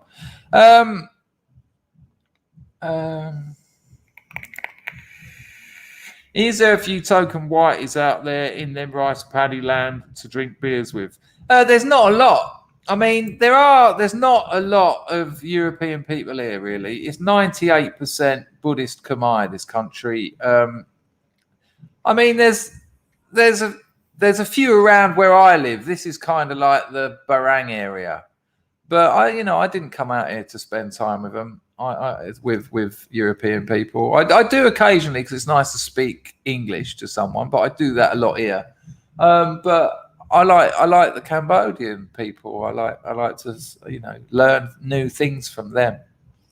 So, yeah, but it's not like Thailand. You know, you can go into any bar in Thailand and it'll be more Europeans or people of European descent than Thai people, which is also all right. I mean, whatever you want. But no, when we go out drinking, which is very rare, really, I'm not too into it. I like the odd gin. But we'll go somewhere Cambodian because it's interesting. It's more interesting for me. I've drunk in a lot of boozers with English people. I've done a lot of that in my time. But as I said, I do it occasionally because it's also important to maintain those connections and nice to have a conversation where I don't have to keep going to Google Translate. Anyway, the show will start shortly. But Dan the Iconoclast said he thinks that YouTube's next victims, the next big censorship on YouTube, will be the likes of the Critical Drinker and Mauler. Now, I know like most of you, or a lot of you will know the Critical Drinker. He's a Scottish fella. His angle is that he's an alcoholic and he reviews movies. Mauler, take away the booze, much the same. Mauler, they do these like 6-hour streams where I think it's called something like every frame a click or something, EFAP, every frame what is it, people? What's the P stand for in EFAP? But they're very well educated on film writing, screenwriting, filmmaking, and so they do really good and interesting breakdowns of movies. However, because most movies are put out by Hollywood, and Hollywood is the propaganda, a part of the propaganda of the communist administration, they are now unable to criticize and do film critiques without criticizing what the Critical Drinker calls the message. So they are out of necessity, out of not intentionally, but because their medium is film, and because film has been infiltrated by the communists, by the Marxists, they can't not talk about those things, which then puts them in the crosshairs of the YouTube censors because they're saying things against the message. And when Dan said that, I thought it was amazing. And I looked into it and I watched The Critical Drinker. I don't watch Mauler and EFAP so much because it goes on and on and on. But The Critical Drinker's a regular for me. Every time a new video comes out of his, I'm like, wicked, I'll watch this. Lil Bullet said, for any Aussies in here, congrats to the new boxing champ, George Kambosos Jr., for beating Teofimo Lopez. What a fantastic must-watch fight. Oh, nice one, Lil Bullet. I will might check that out later. I haven't seen that. Yeah, congratulations, Australians. Nice one, Bullet, for that. A nice one for the Lady Godiva. So the other day on this channel, we had a look at Santa Inc., which is this new Netflix thing about Christmas. But it's woke as fuck. And there's no getting away from that, because that's all it is. It's pure the message. And then when we looked at Santa Inc. on this channel, we noticed it was one of the first videos where the dislike button's gone. Most of you all know that YouTube have got rid of the numbers of dislikes. The numbers of the likes are still there, but the numbers of the dislikes have gone. You can dislike a video, but no one knows how many have. Now, what was interesting when we looked at it was Santa Inc. had over 300,000 views, but only 1,500 likes. Over 250,000 views and only 1,500 likes. I've had videos with more than 1,500 likes. It's just absurd. And of course, went to the comments, and if you're not allowed, if your ability to dislike something on a video hosting platform is taken away from you, well, you're just going to go to the comments and tell them how much you dislike it. There was over 24,000 comments, and almost all of them slating it, not being shitty, not just going, you fucking this is cunts. No, actual just saying what is wrong with this, why it's wrong. You know, intelligent, humorous, the stuff that YouTube used to be full of. Now, so we looked at that and we laughed. Someone in the chat said he's going to change his name to the dislike button, leave a comment on every video, and then everyone who gives that a thumbs up, that's the new dislike button. That was quite a funny angle. Took me a bit of a while to understand it, but I got there in the end. And then we went over to Santa Inc. again, and they've got rid of the comments. Now, again, this is a win. This is a win for us. I made a video a couple of days ago, Rise of the Normies. Now, normies think, hang on a minute, you can't see how many people dislike a video now. And the comments have been turned off. Now, you don't have to be very bright to realize something's been hidden from you. Something's been censored. You can no longer, on a video hosting platform that used to be about, here's our wares, tell us what you think. Now it's literally, here's our wares, you can only like it. They've turned the comments off on Santa Inc. They looked at them all and just went, no. Now, hang on a minute. How did they do that? Because someone at Netflix would have rung up someone at YouTube and gone, yeah, I don't know about this. And it's, you know, or the other way around, sorry. YouTube would have rung up and said, yeah, you know, we've turned the dislikes off. You might want to have a look at your comments. And so they've got rid of them. And normies will be going, hang on a minute. What, you literally cannot dislike anything on this platform anymore. There is no space to dislike anything. And if that isn't the main message, or one of the main messages of Huxley's Brave New World, you know, everything's great. No, this is perfect. Everything's good. Look, it's got loads of likes. Yeah, but there's no option for anything else. And people will know this. This is a win for us. This is blatant censorship. This is censorship where, you know, I don't want to say the Streisand effect because it's bigger than that. The muddy, the shitty, excuse my English, the shitty fingerprints of the censor are dripping off of all the content now. Because everything that YouTube trends isn't trending. No, the Young Turks have got like 5 million subscribers. Their live streams get about 2,000 viewers. half of them are hate watching. I mean, you want to see the live comments. They're just people going, you fat brown buffalo, this is bullshit. What happened to her nose? All the usual stuff. So a channel with 500 million is getting 2,000 live. Salty Cracker has got about 700,000 viewers. He gets 30,000 live. You know, people will see this. The censorship has now become its opposite. The censorship is now exposing itself. It's incredible. The censorship is now so blatant that it's doing a better job of the dislikes and the comments. Do you see what I'm saying there? You know, you couldn't have asked for more. This is just, everything's great. Everything's good. There's no negativity in the world. Everything's wonderful. Everything's just wonderful. And people know that's not true. People know when they're being propagandized. People know. Humans know when they're being deceived, where it's just something that is, you know, those able to adjust survive. And humans that know when they're being deceived, whether by nature or another human, which is nature, they're the ones that have continued to breed and got us where we are today. So this is a massive win. You know, you can't go to a YouTube video now if the comments are gone and there's no dislike. You're just like, well, I'm being lied to here. People don't like being lied to. It's a horrible feeling.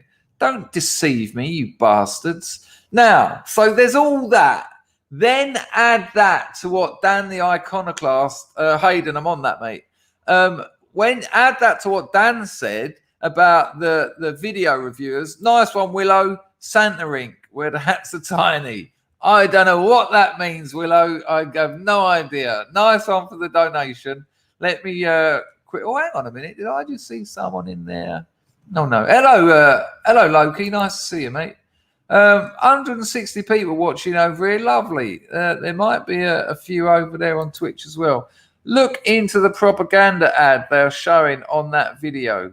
Look into the propaganda ad they're showing on that video. Okay, I'll have a look at that and maybe put it on a stream later because I've got to go with what I'm going because I'm running out of timing because I've got to finish tonight's Substack.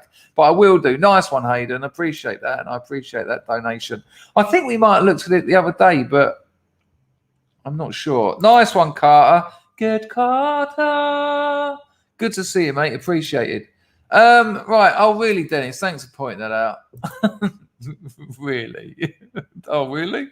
Tavern and Dabfatafra and Loki. I'm on all of those in the entropies. Don't worry, I'll look at them in a minute. The show's going to start proper in a minute. Anyway, so consider what I said, what Dan the Iconoclast said about YouTube are going to start going for the likes of the Critical Drinker and Mauler. Consider that Santa Inc. have got no dislikes like everyone now, and they got rid of the comments. And then what did I see tonight? The Critical Drinker done a video, Santa Inc., the most hated show on TV. It's 4.5 minutes long. We won't watch all of it because this is content, but we'll watch a couple of minutes of it and I'll give you the link. And you'll see exactly what Dan was saying. This bloke is a film reviewer. The geezer never wanted to be political, but you can't talk about movies now without talking about politics because that's what they are. Films now, on the whole, there are, independent films being made that are cracking, but Hollywood is activism. So bear all that in mind. The show will probably start after this clip. This is the Critical Drinker. This is a film review. Bear that in mind. It's really interesting.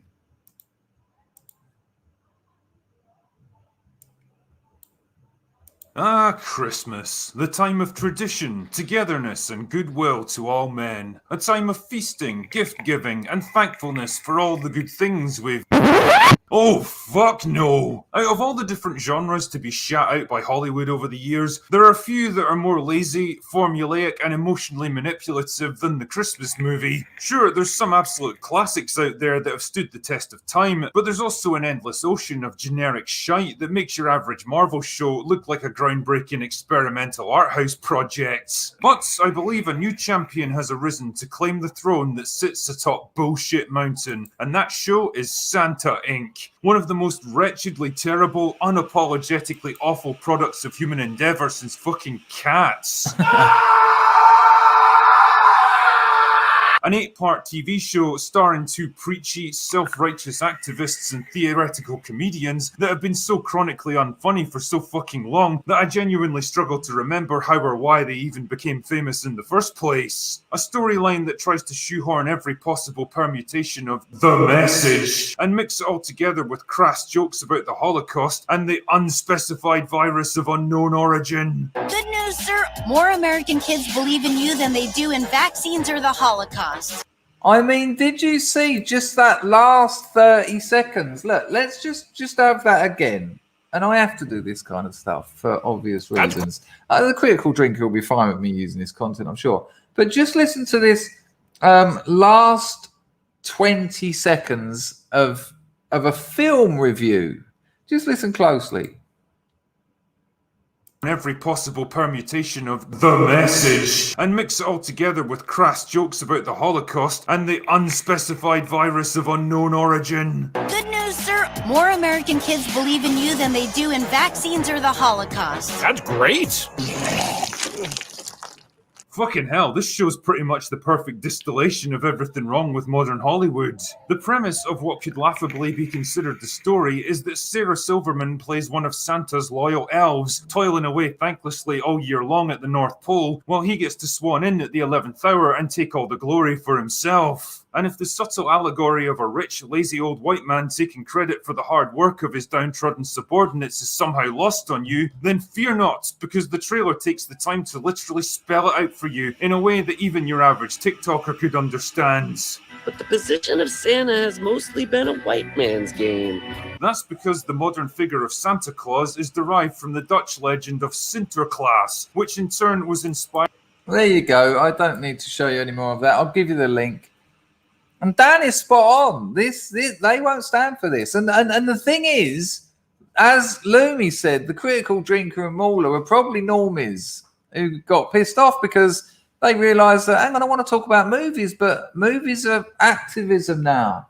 Movies are activism. It's a really interesting point. The rise of the normies is happening. Critical drinker and mauler get millions of views. They've had hundreds of millions of hours of views. This shit is waking people, not waking people up. People are already awake, but this stuff is mobilizing people. It's incredible. Absolutely incredible. Have they got much time left on YouTube? Who knows? But they've got, and it's always the people with the big numbers that they, and they do it to a couple to say to the rest of them, you see what we've done there? You might want to be careful. Link in the chat to the rest of that video. If you're not subscribed to the Critical Drinker, I mean, he doesn't need my help. He doesn't need the 5 subscriptions I'm going to give him. But it's a classic channel. And also, if you go back over his, if you're into movies, if you go over his back catalogue, there's some cracking stuff there. He does things like he's got a series on production hell, for instance. Movies like Apocalypse Now and all sorts of things, and how they were an absolute nightmare to make. A great channel. Okay, we're now gonna the show's gonna start in a minute. I just want to cover a couple of entropies because that's only fair. If super chats get on the screen, then entropies should too. Let me see if I can get those 3 in. 1 second, people. Bosh, bing, bang, bobby. Talk amongst yourselves for a second. La da da. I'll provide the music. La di do. La ta cha cha cha cha da ba boo. Rutta pa pa Rumpelstiltskin's penis was not blue. Rechaka cha ka ba ka boo. Pa pa cha cha cha pa pa pa pa boo.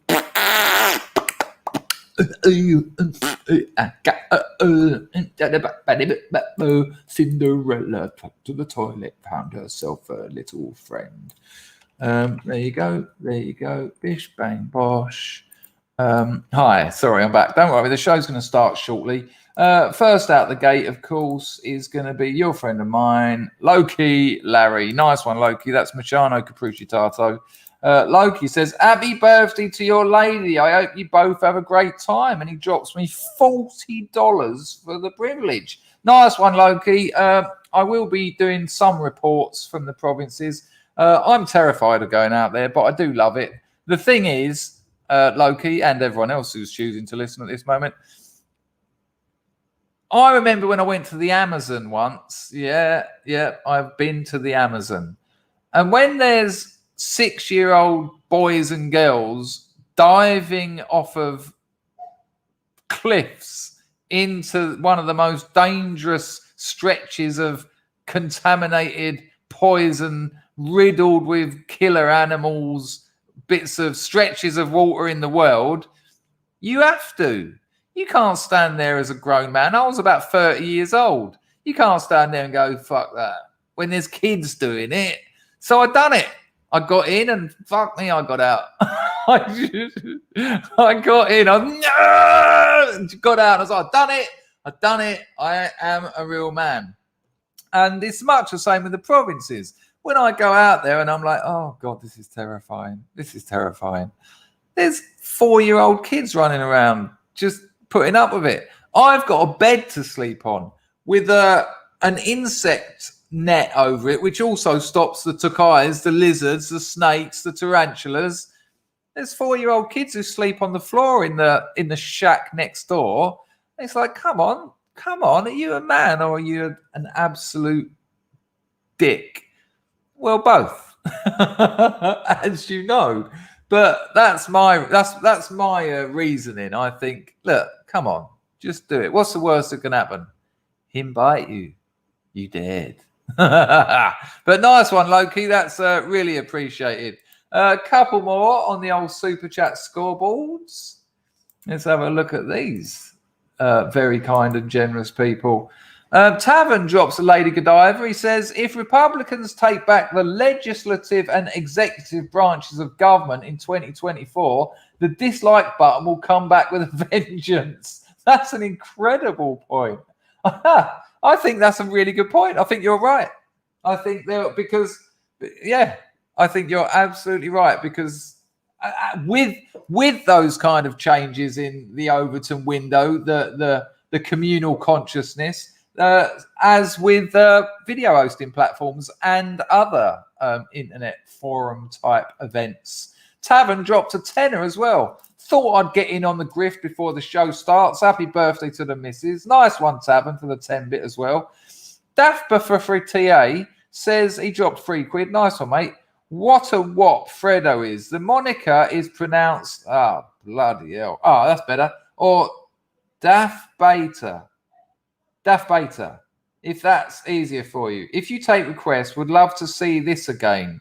I try not to take requests because it can occasionally cause a jump, a clunk in the flow that I've so artisanally, good try, crafted. But I'll have a look and I might show it on another stream.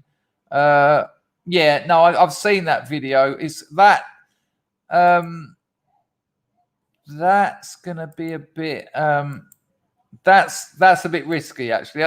I know what it is. I've seen it before, and we've had it. I'll have a look at it on camera, and maybe I'll show it on tomorrow's video. That's fair, isn't it? I have to look after my stream. There's a reason that's on BitChute and not YouTube. Put it like that. And credit to Daff Beta. Let me have a look at that again. If he's going to donate, I should at least get his name right. Daff Beta, yeah, I got it. Props to Daff Beta, though. He wanted me to play a Urba Derba song, but I'm going to have another look at it before I get a strike. Nice one, Ludwig. Thank you, Daff Beta, and thank you, Tavern, and thank you, Loki, for those donations. Very kind of all of you. Doc Shelley dropped a 5-bit in as well. $1 for candy for you and some kids. All right. It will be a 70-30 split, I think. As long as I get the drumsticks. You know the drumsticks? Fucking lovely. Thank you, Doc. Very, very nice. I tell you, it's a scary place, the Amazon. It's a scary place. Give me a 1 in the chat if you'd go in the Amazon. I mean, you know, they say piranhas, they pick off the weak ones. They do pick off the weak ones when it's fish, not when it's your leg. They'll have a nibble at your leg. Don't worry about that. It was hideous. The Amazon is a terrifying place. I'm really into those adventures. Don't worry, people. The show will start after this. I'm really into those stories about people whose airplanes crashed in the jungle and they, you know, those survival stories. And I saw one where a bloke thought the best bet would be to follow the river. He got dumped in Venezuela, which is where I was, in that part of the Amazon. And to follow the river, because you're more likely to come across tribes, because tribes will tend to live near rivers for food and water. And this fucking geezer, man, he was like, oh, it was just terrifying. The things that he went through, the things in that water that got hold of him. And, oh, my days. But there was like those locals just diving in, swimming, just like you would down in the toxic chemical swamps in Dartford. But in fairness, though, if you brought a load of those kids over to Dartford and said, go on, get in that water that just comes out the back of Glaxo Welcome up there. Yeah, the stuff that's glowing in the day. I doubt they'd get in. So, you know, we've also got our own level of stupidity and unnecessary bravery. Nice one, Mouse Cat. Before I go look it up, do Cambodian ladies have traditional costume and dance like Thai ladies do? Yeah. Nice one for the donation. Science search. I've showed you it on this channel before at the end of a video, on an actual video. I'll show you some. My missus can do it. It's all based around hands, and it's about it's about that symbol. It's about the seed. It starts off the seed, and then the seed opening. I'll show you some. Hang on. It's beautiful. And there's some footage of them doing it years ago. There's also some at Angkor Wat. But it's fucking heavy on the hands. I think I'd rather show you the traditional one, actually. Yeah, this goes back to 1945. Check this out. It's beautiful. Nice one for the donation, Mouse Cat, and nice one for the suggestion. Have a look at this. I put this on the end of a video a couple of years ago. And this is when that whole debate came up where I was saying about, you know, nationalists should support indigenous cultures because that's nationalism. You know, the music, the dance and music I'm about to show you is nationalist. It's not globalist. This isn't R&B. This isn't hip hop. This isn't drill. This is Cambodian culture, which they still do today. When you go to any festival in Cambodia, you'll see women dressed like this doing it. You get blokes who do it as well, but it's predominantly a female thing.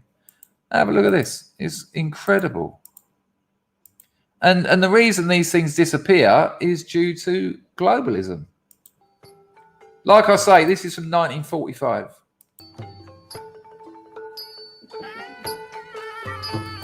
Those of you with a keen eye will realise they're at Angkor Wat, which was the...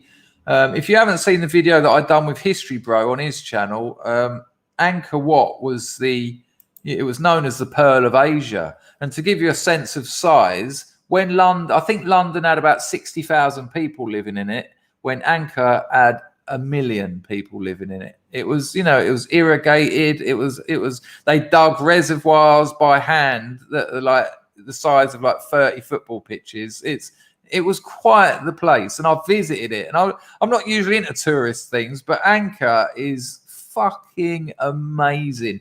Nearly every single brick in Angkor has been carved in detail as well. It really is special.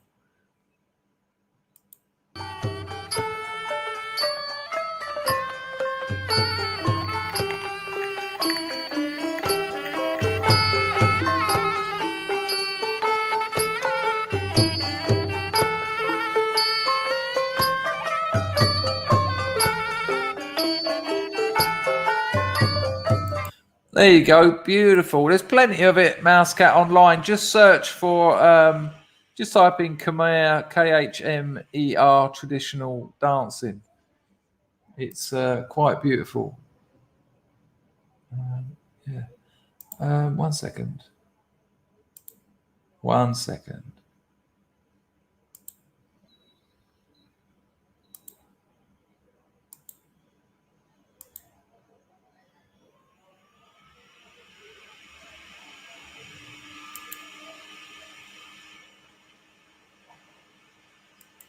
It's very beautiful. Anyway, I'll get lost in that sort of stuff. Right. It's now, don't worry, people, the show will start shortly. I'm going to show you today's toxic masculinity. Toxic masculinity. This is today's toxic masculinity. This was sent to us by Rags. Yesterday, someone sent me Cambo Living or something, and it was a bloke who made a I don't know what it's called now, an archery, a bow. Yeah, if you check out online, if you type in traditional Khmer dancing, there's some more modern ones, and you get to see all the colours, and it really is something. And you'll see the thing about the seeds. It's quite beautiful. So yesterday, the bloke who made a bow, and someone said that they doubt that would be very powerful. And so Rags sent me this. And if you remember, Rags is like an island archery champion. So Rags is a man to go for archery stuff. But the couple of blokes here, they try a crossbow and a compound bow on a bulletproof vest. So this is today's toxic masculinity. It's only a couple of minutes. Check it out. It's a bit windy, to be honest with you. Bullet-safe, bulletproof vest. All the time people ask if these things will stop a compound bow. And it's quite quiet. That's not just me. I can turn it up a bit, though. Or a crossbow. So I got my friend Bernie here. He's an expert. He got some muzzy broad arrows, and he's got his compound bow and crossbow. So let's see what happens. So, Rags, is that what you fire, a compound bow? Is that what that's called? So, Bernie, what are we looking at here?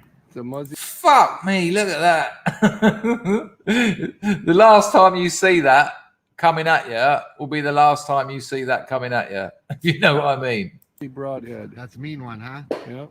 Oh, that might be a good idea, actually, Giles. I'm ready. That might be quite interesting. Yeah, it's beautiful stuff. It's worth checking out some of the more modern stuff, 21st Dissident. Oh, gold. They went in there. Let's go see what happened. Let's see what's going on. So what's that going to be in there? Kevlar? Oh, look.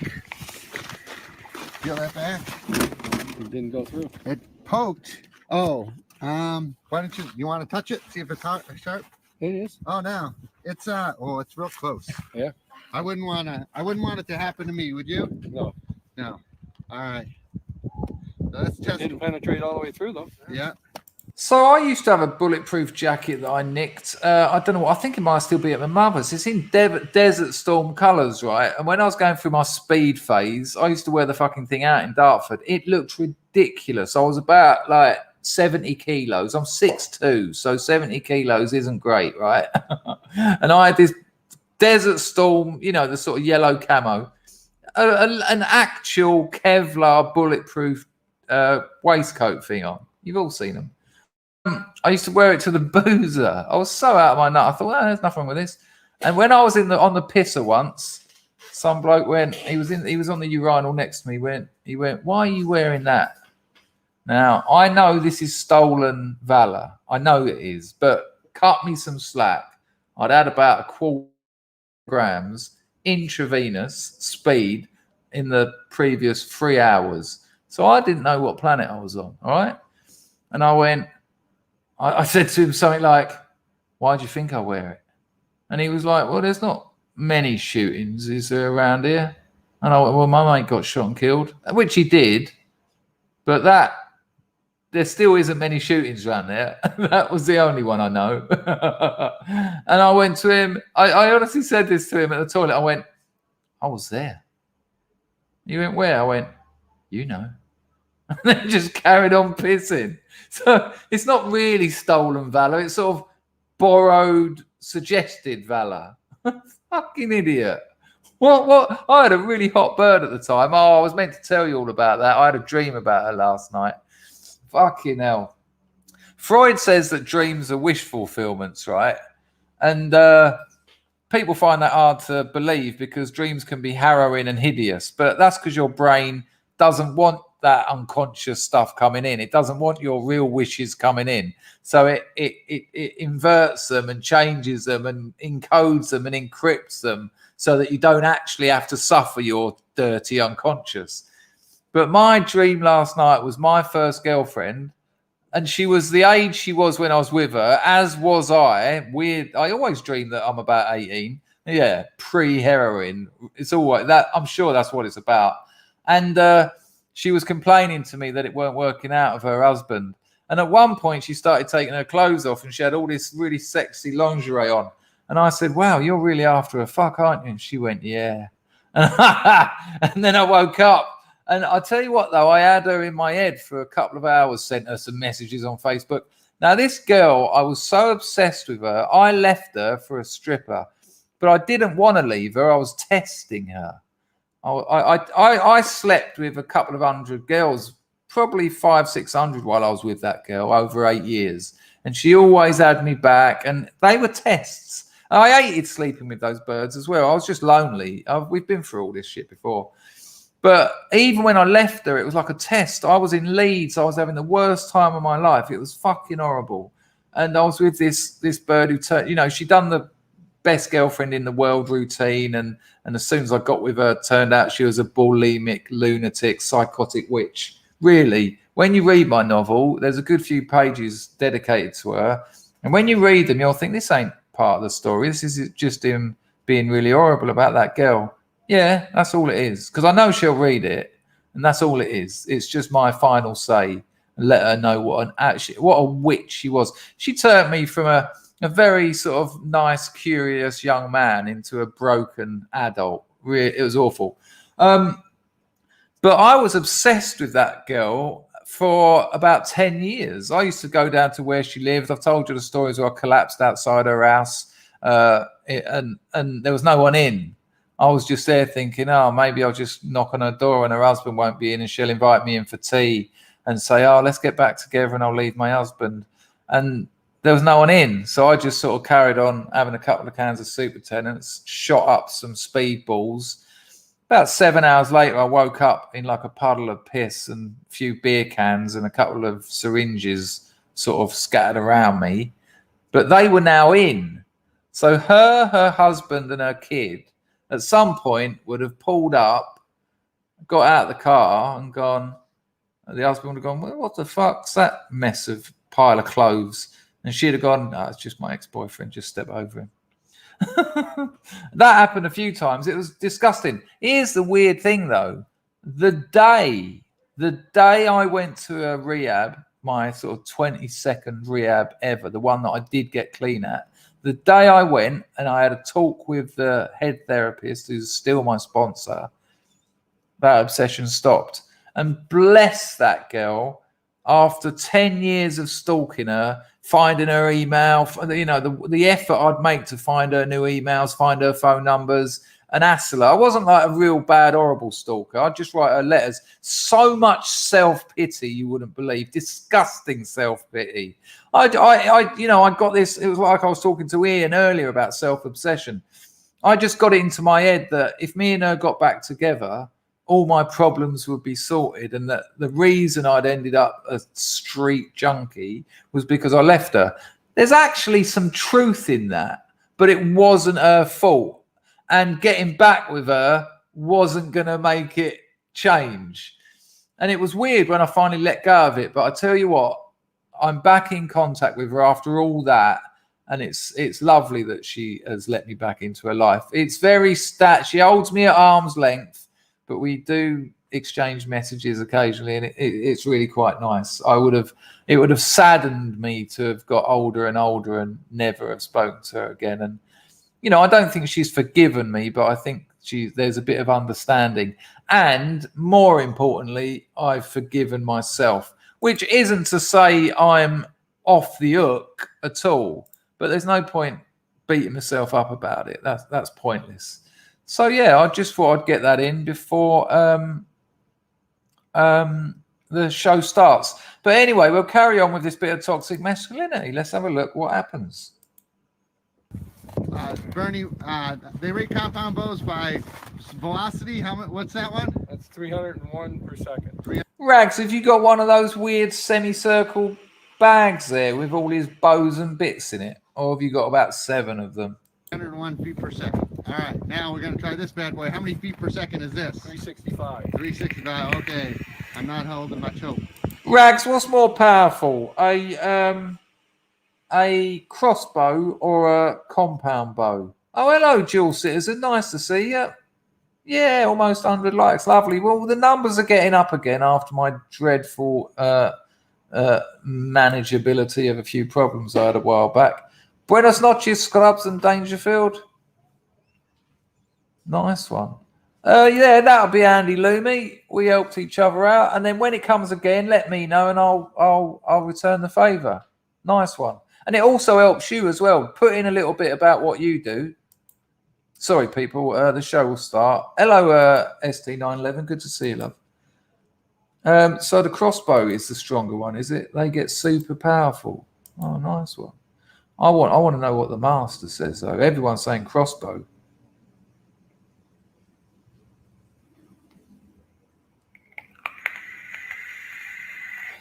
It would appear that Rags is contemplating his literature. He's not. He hasn't answered me. Maybe he's gone at the piss or something. Maybe he's on the piss or something. Who knows? Wolfie says draw length matters. That's what she said, you cheeky bastard. Mousecat says I like bows, but pulling the pingy bit back slows down rapid firing. That's what it's called. The pingy bit. Hello, Eldritch. How are you? Harpoon should go straight through if they were using one. Would it? How interesting. Moody Edge simply just says leverage. Yeah, Rags has gone very quiet. Our pal says poundage. Sad Clown World says get the show started already. It's going to start shortly. Don't worry. Don't worry.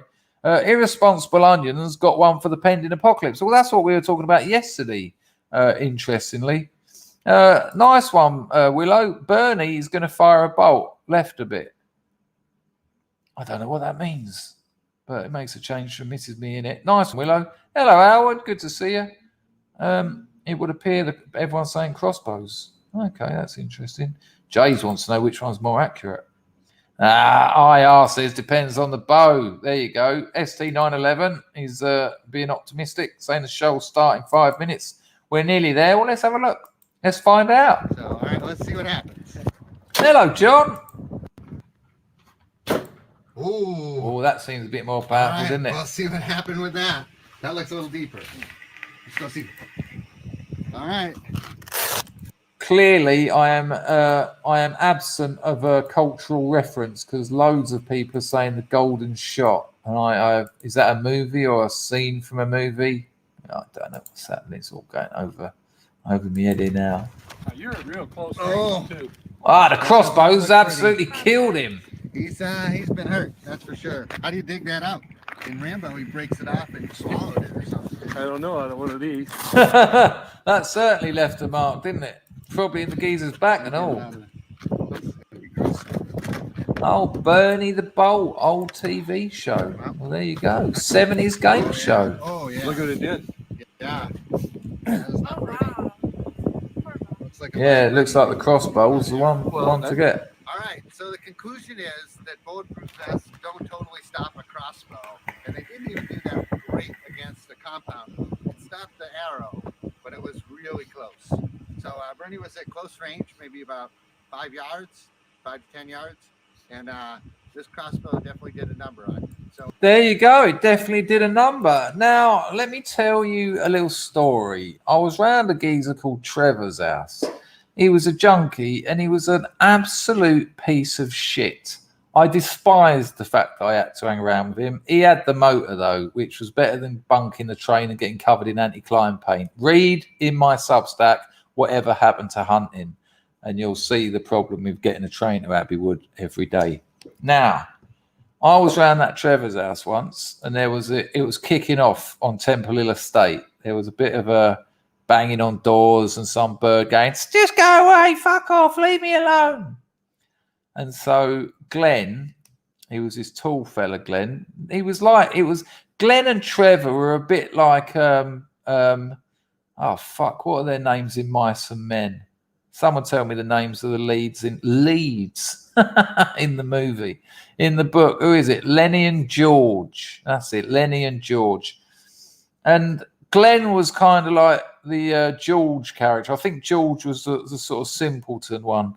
And so he just went, he knew the bird whose house it was, and he went, oh, I ain't having this. So he's gone, and we were just shooting up gear when we heard all this kerfuffle. And Glenn went, I know whose house that is. He went, I ain't having all this. He went down there, and he was a fucking monster as well, just like George from Mice and Men. He was about 6'5". And he's banged on, he's gone down there, and this bloke's banging on this girl's door, and Glenn just went, oh, fuck off. He went, she obviously don't want you in there. Just, you know, you're causing a fucking noise around the estate. Go on, fuck off. And the bloke did, right? But only as far as his car. He came back with a crossbow and shot Glenn dead. Just killed him. Just fucking killed him. I couldn't believe it. Died on the spot. Just went straight through his heart. Dead. And I'll tell you what, that funeral was one of the saddest funerals, and I went to a lot of funerals around that period, but I'll tell you why. There was like a convoy of cars, people playing drum and bass as loud as you can imagine, every car, hanging out the windows with like cans of Stella, throwing cans of beer at each other's cars. And I was thinking, one of these motors has got Glenn's mother and father and brother in it. Can you lot have some fucking respect? It was horrible. Absolutely horrible. Got to the funeral and it was just like, it was like fucking the Zombie Road show. You know, people were just gouching out and falling off the pews and things. And I really felt for the family. I really felt for them. They didn't have, and there was no time there for mourning or grieving or saying goodbye. People were fighting each other. People were serving up. Like, you know, you got anything? You know, John's in the toilet. He's got a little thing going at the moment. Fucking shocking. What an absolute waste. The geezer went to prison for it in the end. But so...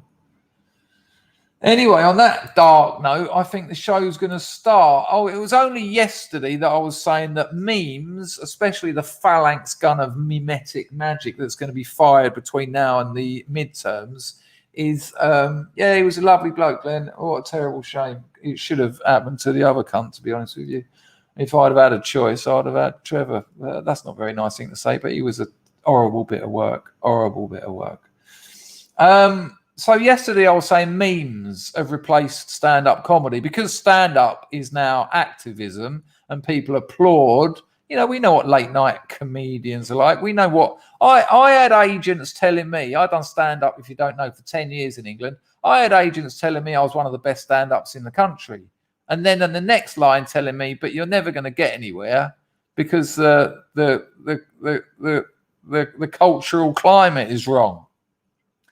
And so memes have replaced the comedian. Memes now do the job the comedian does. They say things that everyone's thinking, but no one can say. And that was just yesterday that I said that.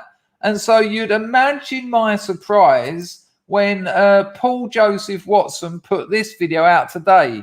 Hello, Alan. Good to see you. It's a 6-minute video, but I'll just show you the first 3 minutes because it really ties in what I said about the comedians have lost their social function and how memes have replaced them. So check this out. It's a bit of PJW. Not everyone's cup of tea, but, you know, ignore him if you don't like him. But what he says is really important and really relevant. You know who hasn't been vilified enough? You know who hasn't taken enough wrath from the state, big tech, corporate media, celebrities, their own employers, their own family and friends? The unvaccinated. They've really just had it too easy. But don't worry, because British comedian Jimmy Carr is here to set that straight. Well, let's talk about the controversial thing, the vaccine. Who's not going to take the vaccine because they think it might be dangerous? Raise your hands. Now take that hand and slap yourself in the fucking face.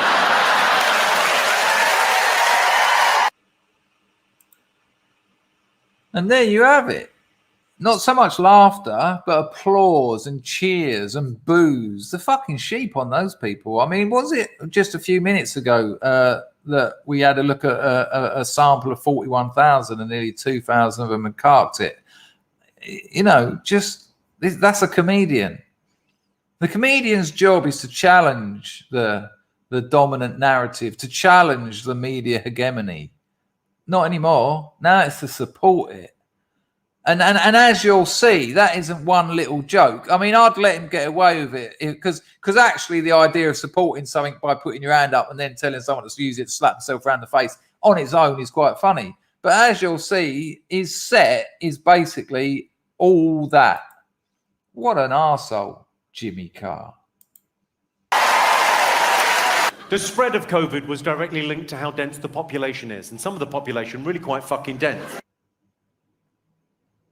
Jimmy Carr, his dark material. Oh wow, so dark, so edgy. Fredo, you're stupid. You didn't take your 15th Pfizer booster jab. So subversive. If you close your eyes, it's almost like Bill Hicks and George Carlin have returned from the grave. Exactly. Publicly shaming a minority of people who have chosen not to undergo a medical procedure, despite being relentlessly coerced by the threat of violent government persecution, social ostracization, and the abolition of their basic freedoms. Yeah, Jimmy, that's so dark and edgy. Such an edgelord. Jimmy Carr, his darkest material tour 2030, wherein Jimmy gets people who haven't taken the Pfizer brain chip up on stage to be publicly flogged and humiliated. And no, his joke isn't just a tiny bit I picked out of a 3-hour routine. And I don't doubt that Carr had funnier bits elsewhere. But this is the bit that Carr and Netflix have chosen as the main promotional vehicle for the entire show. They first posted the clip last week, didn't do so well. They then posted it again a few days ago. Now it's trending. They're really pushing this one clip to promote the entire show. When does Jimmy Carr start doing material denying women the right to abortion? It's the logical path for him to take as he wishes to deny people their freedom of choice. Alternatively, if you want to see comedians performing material they write themselves, go to a comedy club.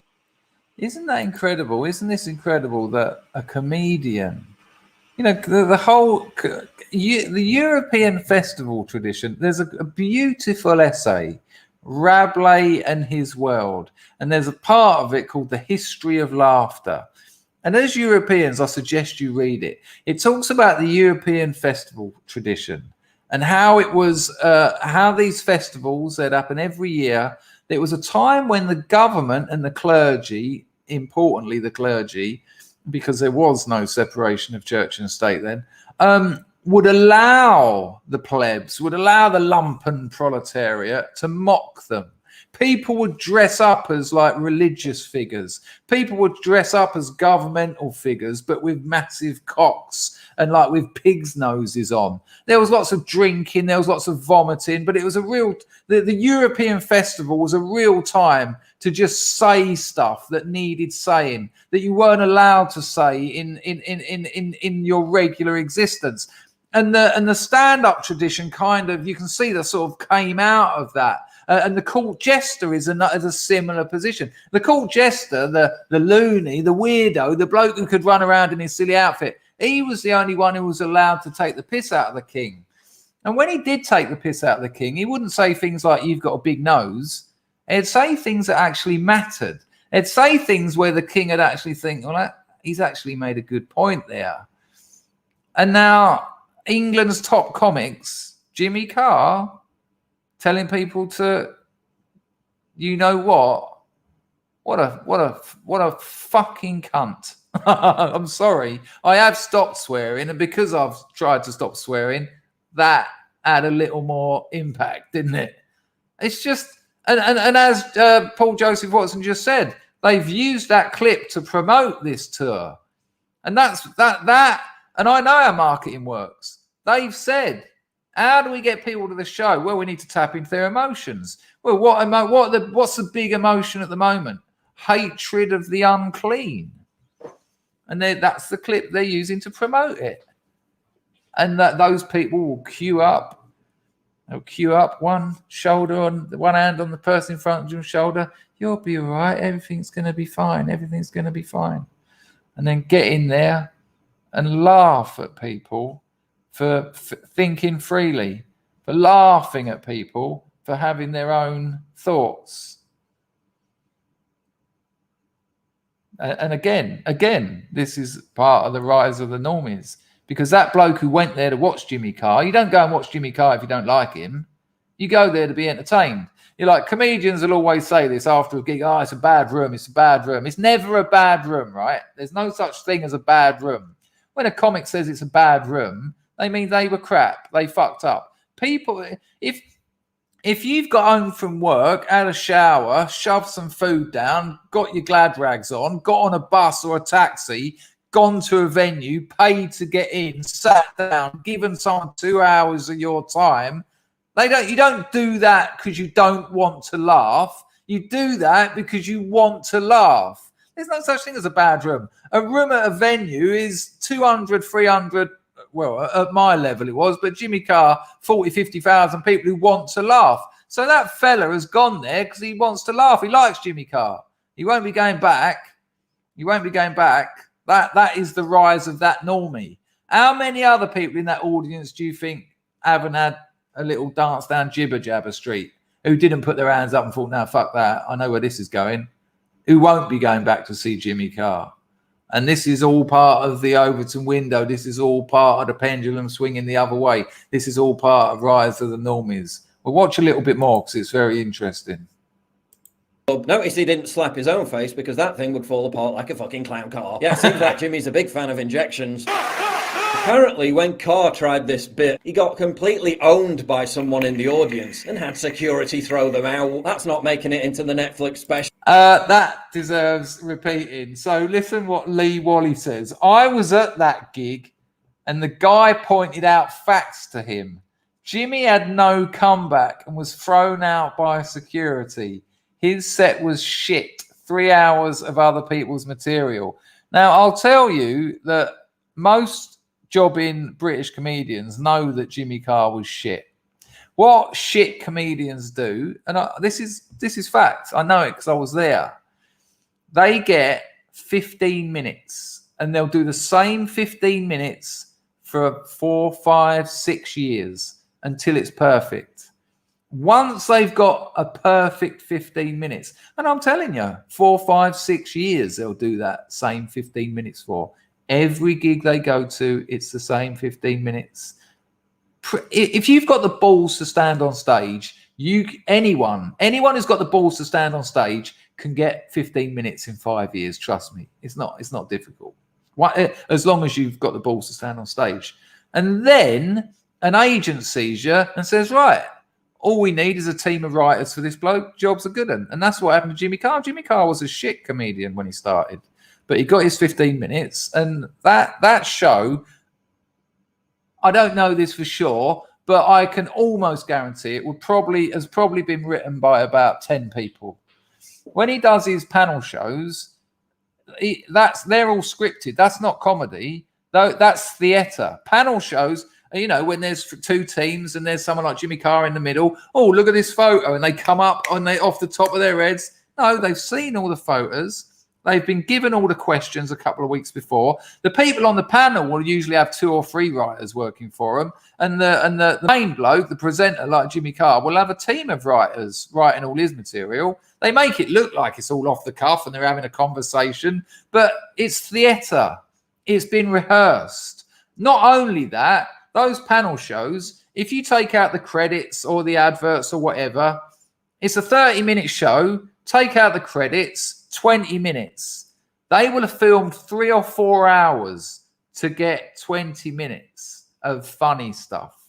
These people aren't comedians. They're actors. They're bullshitters and they're liars. And Jimmy Carr has absolutely exposed himself for being a state shill. By someone in the audience and had security throw them out. That's not making it into the Netflix special. What's next, Jimmy? Singling out and embarrassing people who can't feed themselves because they didn't have the COVID QR code Vax Pass to get into Tesco's. So edgy. Woke comedians always bang on about not punching down. Unless you're punching down on a group of people who have been suitably demonized and monstered by leftists and the mainstream media, then I guess it's fine. Spare a thought for Jimmy Carr, though, because we've seen this process all too many times before. He cut his teeth. He made a name out of being offensive and edgy. YouTube search Jimmy Carr, his most offensive joke ever. I say search it because if I put a clip of it in this video, they'd ban it. The joke is about mosquitoes, Africans, and a certain immunodeficiency infection that was really bad in the 80s. That was all fine until 2015, when the mob took over. When comedy stopped being about being funny and started being about amplifying glib woke mantras, when comedians stopped telling jokes and started laboriously lecturing the audience. And there you go. I can't just keep watching that because it's not my material. And that's why we now have memes, because they have taken over the social function of what the comedians once did. I mean, have you seen, what's his fucking name? Yeah, I'll put the link to that video in the chat if you want to see the rest of it. What's his name? Oh, come on. I think it's in the end of that video. Hang on. Let me just see. Yeah, Jonathan Pye. Jonathan Pye. Remember Jonathan Pye? We all liked him on the right. Remember when we liked Jonathan Pye? Let me see if I can, if this is actually the clip. I'll actually find it. Hang on.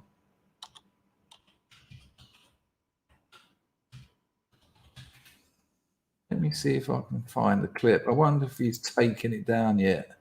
Whether he's got... it would appear that it might be there. Oh, fuck. I think he's got rid of it. Hang on. This is well weird. Basically, Jonathan Pye has done a video. There you go. Yeah. About wearing a mask. It's absolutely shocking. Let me see if this is it. Hang on. I think he's taken it down. Oh, this is incredible. I think I'm just finding out that he might have taken it down. Hang on. Hang on.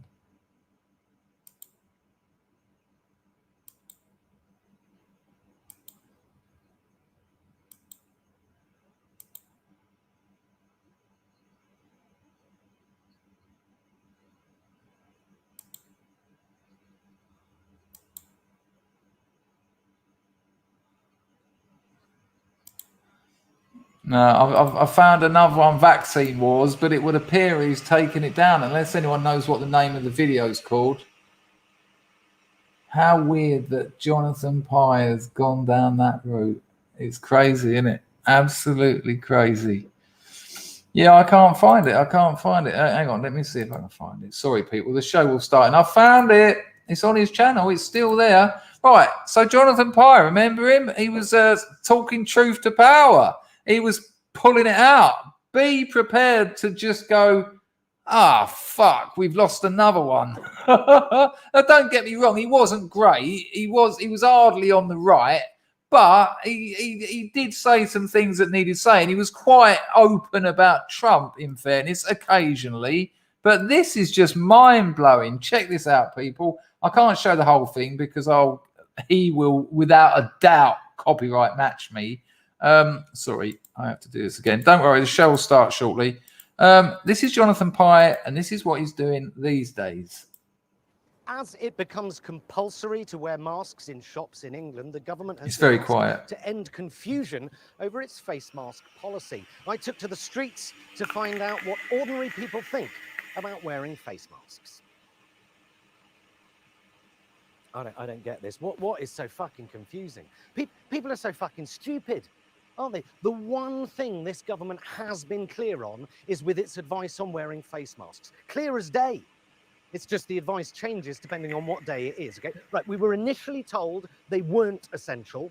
Then we were told they were essential. Then they weren't, then they were, then they weren't, then they were. 6 U-turns. And then they finally declared they definitely were essential, but not for another 2 weeks. Matt Hancock then said face masks didn't do anything, and the next day Boris said they were very... So at this point, you're thinking, he's making a fair point then. They've been flip-flopping on it. That's what you think at this stage. But then it sort of goes a bit weird. Brain, their stance should be perfectly obvious. Put a fucking mask on. Wear a if you leave your house, it's not like we're being asked to shove a tin of beans sideways up your arse to help fight COVID. You're not being asked to chop your own dick off in the name of public health, drown a puppy to help the national effort. No, wear a thin piece of cloth across your mouth and nose to help prevent more unnecessary deaths and further financial hardship to your fellow citizens. You know, unless you have a really good reason not to wear a mask, wear a fucking mask. You know, I find it difficult to breathe with a mask on. Well, if you seriously struggle to breathe with a thin bit of cloth on your face, then you're probably in the high-risk category for COVID-19, and as such, you really need to put a fucking mask on. Yeah, why don't you stick a fucking sock in it? It's shocking. There you go. That's one of our comedians. That's one of our comedians who even acknowledged at the beginning of the video, do, don't, do, don't, do, don't, do, don't. And now that it's do, oh, what, it ends there, does it? It's not going to be don't again. Do, don't, do, don't.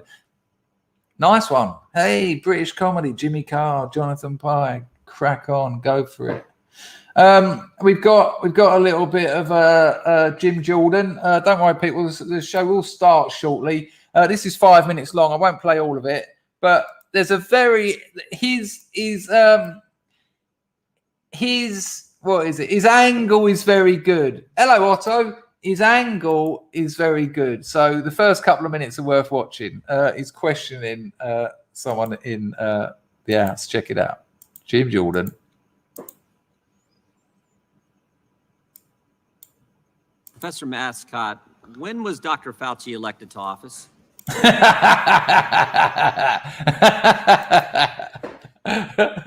It's so good. We'll have it again. When was Dr. Fauci elected to office? Imagine waking up in the morning, knowing who you're going to question and thinking, yeah, that'll be my opener. Brilliant. Absolutely brilliant. Professor Mascot, when was Dr. Fauci elected to office? At no time. Has he ever been elected to anything? I have not. He's not, certainly not in the current role. Is he a member of Congress? No. Now, Dr. Fauci's a smart guy. In fact, if you don't believe me, just ask him. He said Sunday on a TV show that, quote, I represent science. So I'm not saying he's not a smart individual, but who does Dr. Fauci answer to? He said it. He said, don't forget, he's a smart guy. Just ask him. And listen to the little bit he said at the end there again. Too good. Too good. That last line. On a TV show that, quote, I represent science. So I'm not saying he's not a smart individual, but who does Dr. Fauci answer to? Well, I mean, well, at this point, I mean, presumably indirectly to the president. But I take your point. Well, I don't even think, Professor, with all due respect, I don't even think he answered to the president, because President Biden says we follow the science, and Dr. Fauci has basically said, I am science, almost like God speaking. So I don't even think he answers to the president. God speaking. It's God speaking. It's amazing. Isn't it incredible that Jim Jordan is funnier than all comedians? Him and Kennedy and Ted Cruz are currently funnier than most comedians, because these are actually great lines. Listen to what he just said. Science, I'm almost like God speaking. So I don't even think he answers to the president. So this is what scares me, is the fact that it's people who've never put their name on a ballot, never went out and talked to we the people who are making the decisions. And frankly, the Democrats' witness likes it that way. Let me just read from Mr. Michaels, Professor Michaels' testimony this morning. Just one sentence. We need an agile regulatory system to address the climate crisis, COVID-19 variants, environmental injustice, massive income, wealth inequality, affordable housing shortage, antibiotic resistance organism, the opioid overdose epidemic, and threats to the financial stability posed by cryptocurrency. We don't need a Congress. We don't need a Congress. We got this regulatory system that the Democrat witness thinks we need. So forget like putting your name on a ballot, going actually out and talking to the people and get elected to office and being in the United States Congress. We don't need it, according to Mr. Michaels. Amazing. Absolutely amazing. Hello, Carlson. I'll get there. Just 1 minute. Ian, I am science. It's like Judge Dredd, isn't it? I am the law. Fauci, I am science. Oh, all right. In that case, I thought that, as I said yesterday, the thing about science is it's a multiplicity, of different opinions and peer reviews and more peer reviews and it progresses and changes and develops, and you get to find more truth as it moves on. When one person is science, that ain't science. That's ridiculous. Hello, Carlson. Thanks for the Lady Godiva. Carlson says, pie is middle-class humour. There's an oxymoron for you. Constant swearing, condensation no less, condescension with a severe lack of actual funniness. Ooh, Tarquin, isn't he dangerous? He curses. Yeah, absolutely. Good call, Carlson. I do think Jordan is. I do think Cruz is as well, and Kennedy, without a doubt. Yeah, agreed. I absolutely agreed. Excellent. There you go. Look at that. Oh, Palpatine. Amazing. Nice one, Jim Jordan. Lovely stuff. Right. Now, this next one is a little bit peculiar. Don't worry, people. The show will start shortly. I don't mean to have kept you so long faffing about. I know that's not necessarily your cup of tea. It's lovely to be streaming. Sorry about this morning, people. Absolute apology khakis. Don't apologize, khakis. You won't be able to drive home. Yeah, see, I've still got it. Never had it. Didn't want it. Lost it. Someone took it. It was stolen. Borrowed. Sold. But guess what happened? Just while I was sitting there making up Jakakis, Jafakan, Taverns dropped another 10-bit. He says, with countries around the world, brackets Austria, now forcing the citizenry to get a medical procedure, not to mention internment camps for the non-compliant unwashed down in Australia, this meme is awfully apt. Well, how much trouble is Tavern about to get me in? I wonder. Let's have a look. Oh, fucking hell, Tavern. Good Lord. What am I going to do with that? What am I going to do with you, Tavern? Hang on, give me a second. It's actually excellent. Actually excellent. Don't worry, it's coming. There you go. Yeah, you get the idea. Nice one, Tavern. Machano Capricitati on that. That's brilliant.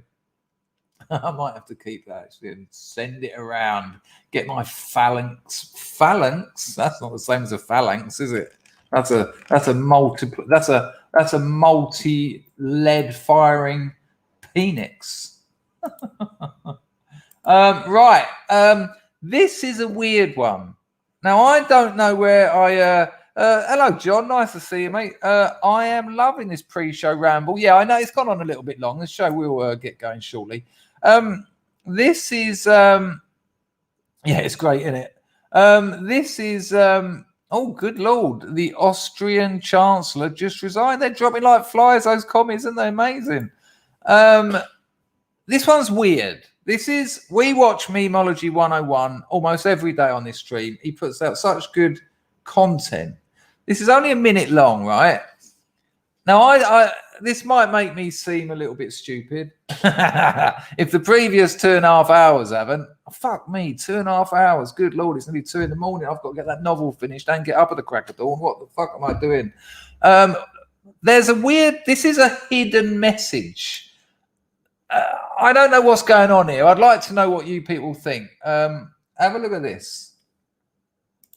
It's from Memology 101. I can't believe I've left it so late. I've got to get that Substack finished. People, if you like reading short stories, I've got a Substack. Link in the description. There's 12 or 14 stories in the archive. If you put your email in it, you'll get the new one, which is going out before midnight UK time today. I'll never monetize it. Do us a favor, go and sign up. It'll be really appreciated. And the stories are great as well. They're true stories from my existence.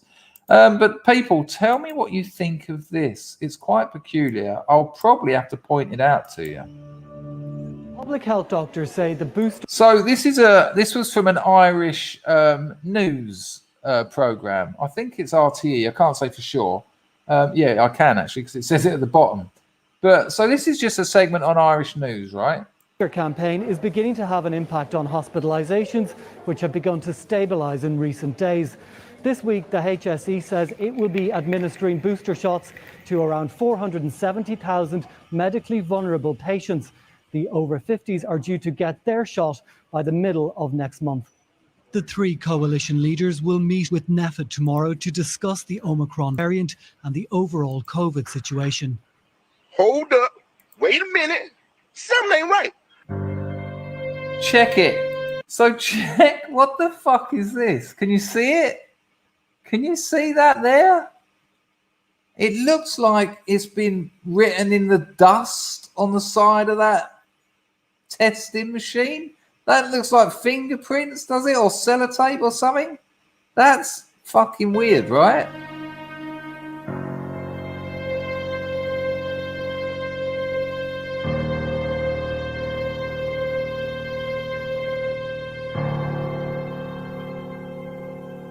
Now, look, I'm not a conspiracy theorist. I'm not one of these people who says, oh, look, you can see the McDonald's sign in everywhere. And, oh, look, they put in their signs everywhere. But that is a little bit spooky. I mean, it might have just been someone having a bad day at work and they just wrote help. It might just be that. It's a bit strange, though, isn't it? It's a bit of a strange little turnout. It kind of gives me a little bit of a chill. You know, chiller, music killer, dubbing cycle. Invite me over. I will take your jam machine into the garden to upset ya. Aye. People, the show's about to start, and what I'm going to do is start it with a tune from a band called Household. The tune is called Milk. It's a little bit of a Scrubs favourite. It's a bit weird. I'd like to thank everyone who donated. I'd like to thank Rags and Moslab for looking after the place. I'd like to thank everyone who sends me clips. I'd like to thank all you lot in the chat for getting busy and engaging with what I say, because when you do, it gives me more to say. Please sign up to my Substack. New story coming out tonight. 1.5 kilos of Durban poison in the glove box. Bin liner full of magic mushrooms and about 200 coppers. True story. You'll get that emailed to you later today if you sign up today. There's also a load of stories in the archive. Do us a favor. It'll take you 2 minutes. Even if you don't like reading, you'll be helping me out. And, you know, I've just done 2.5 hours and the show is about to start. So thank you all, people. I will be putting your messages on the screen as the music plays. There won't be a stream tomorrow morning at the usual time. I might do a little 20 minutes from the province, but it's a girlfriend's birthday. So keep an eye on your notifications. Keep an eye on my Telegram, link in the description. So when I am doing a stream over the next couple of days, I think I'm going to come back here Sunday, but it won't be in time for the morning stream. So probably Sunday afternoon, and that's a call-in show. So you'll enjoy that. There's still a couple of minutes for you to chuck a couple of quid at me if you would like to. This is a song called Milk from mine and Bally G's band, Household. Ta-da!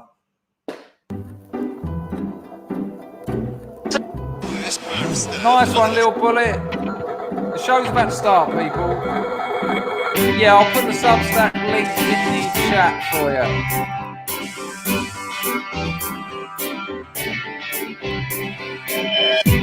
But get your email in it.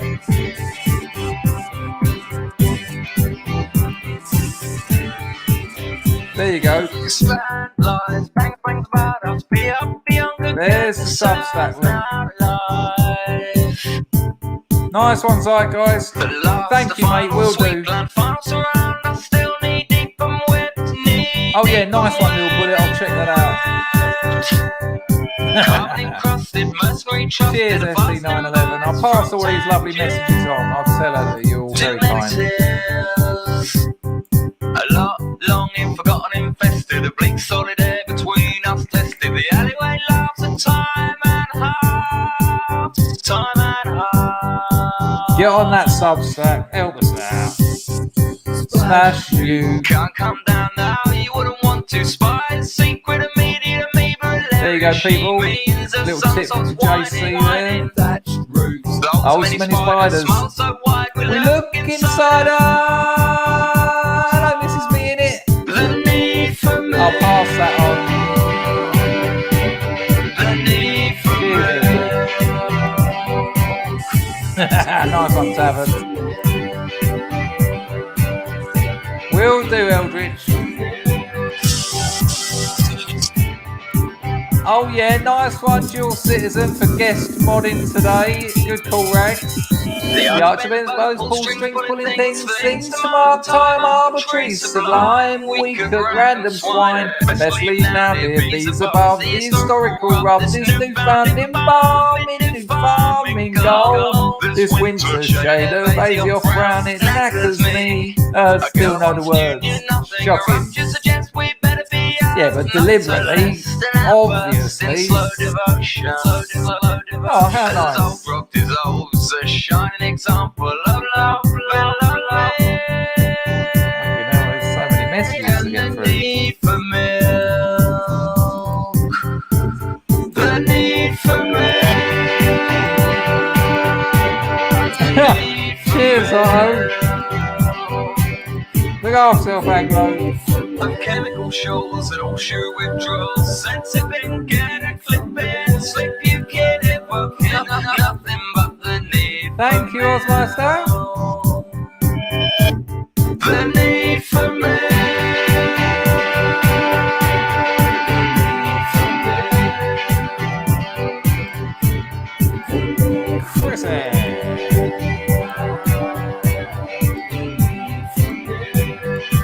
Few likes would be handy. Nice one, Chase. I might play another household song. There's still 125 people here. And that'll be the start of the show. Yeah, it's really weird, isn't it? I'm glad you noticed that.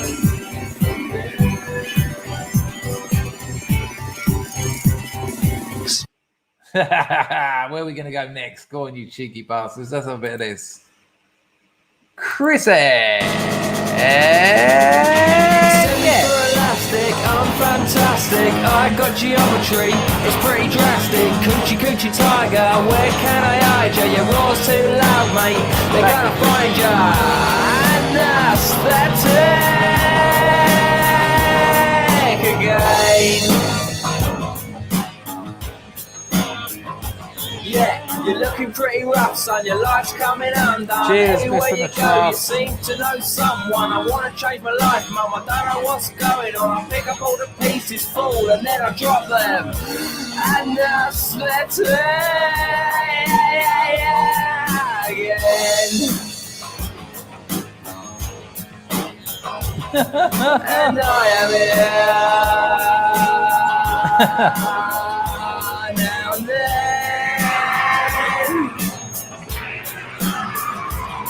Cause Abson. It is me.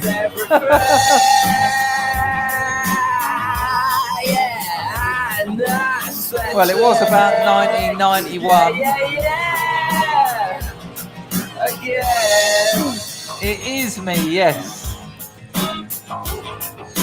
This is the next line. I wrote it when I felt fine. Now it's pointless. That's the effect of time. How did I get it there? Whisper it in my ear. I don't know myself. At least I ain't got my health. And that's Hello, Mega Essex Boy. Show's about to start. Hello, Niam. There you go, mate. And I am here. Oh, I understand it, ST911. Nice one, Brandon.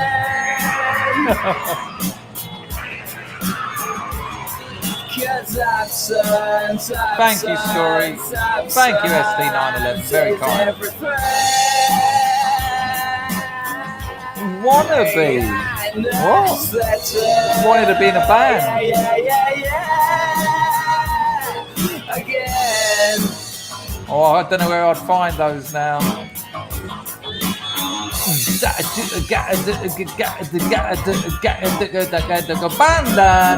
And that is the end. Look after yourselves, people. I'll catch you if I survive The provinces, maybe. I might try and do a couple of little 20-minutes or something for the provinces, but it's the girlfriend's birthday. I hope you can understand that. Thank you all. I'll see you probably Sunday. Ta-da!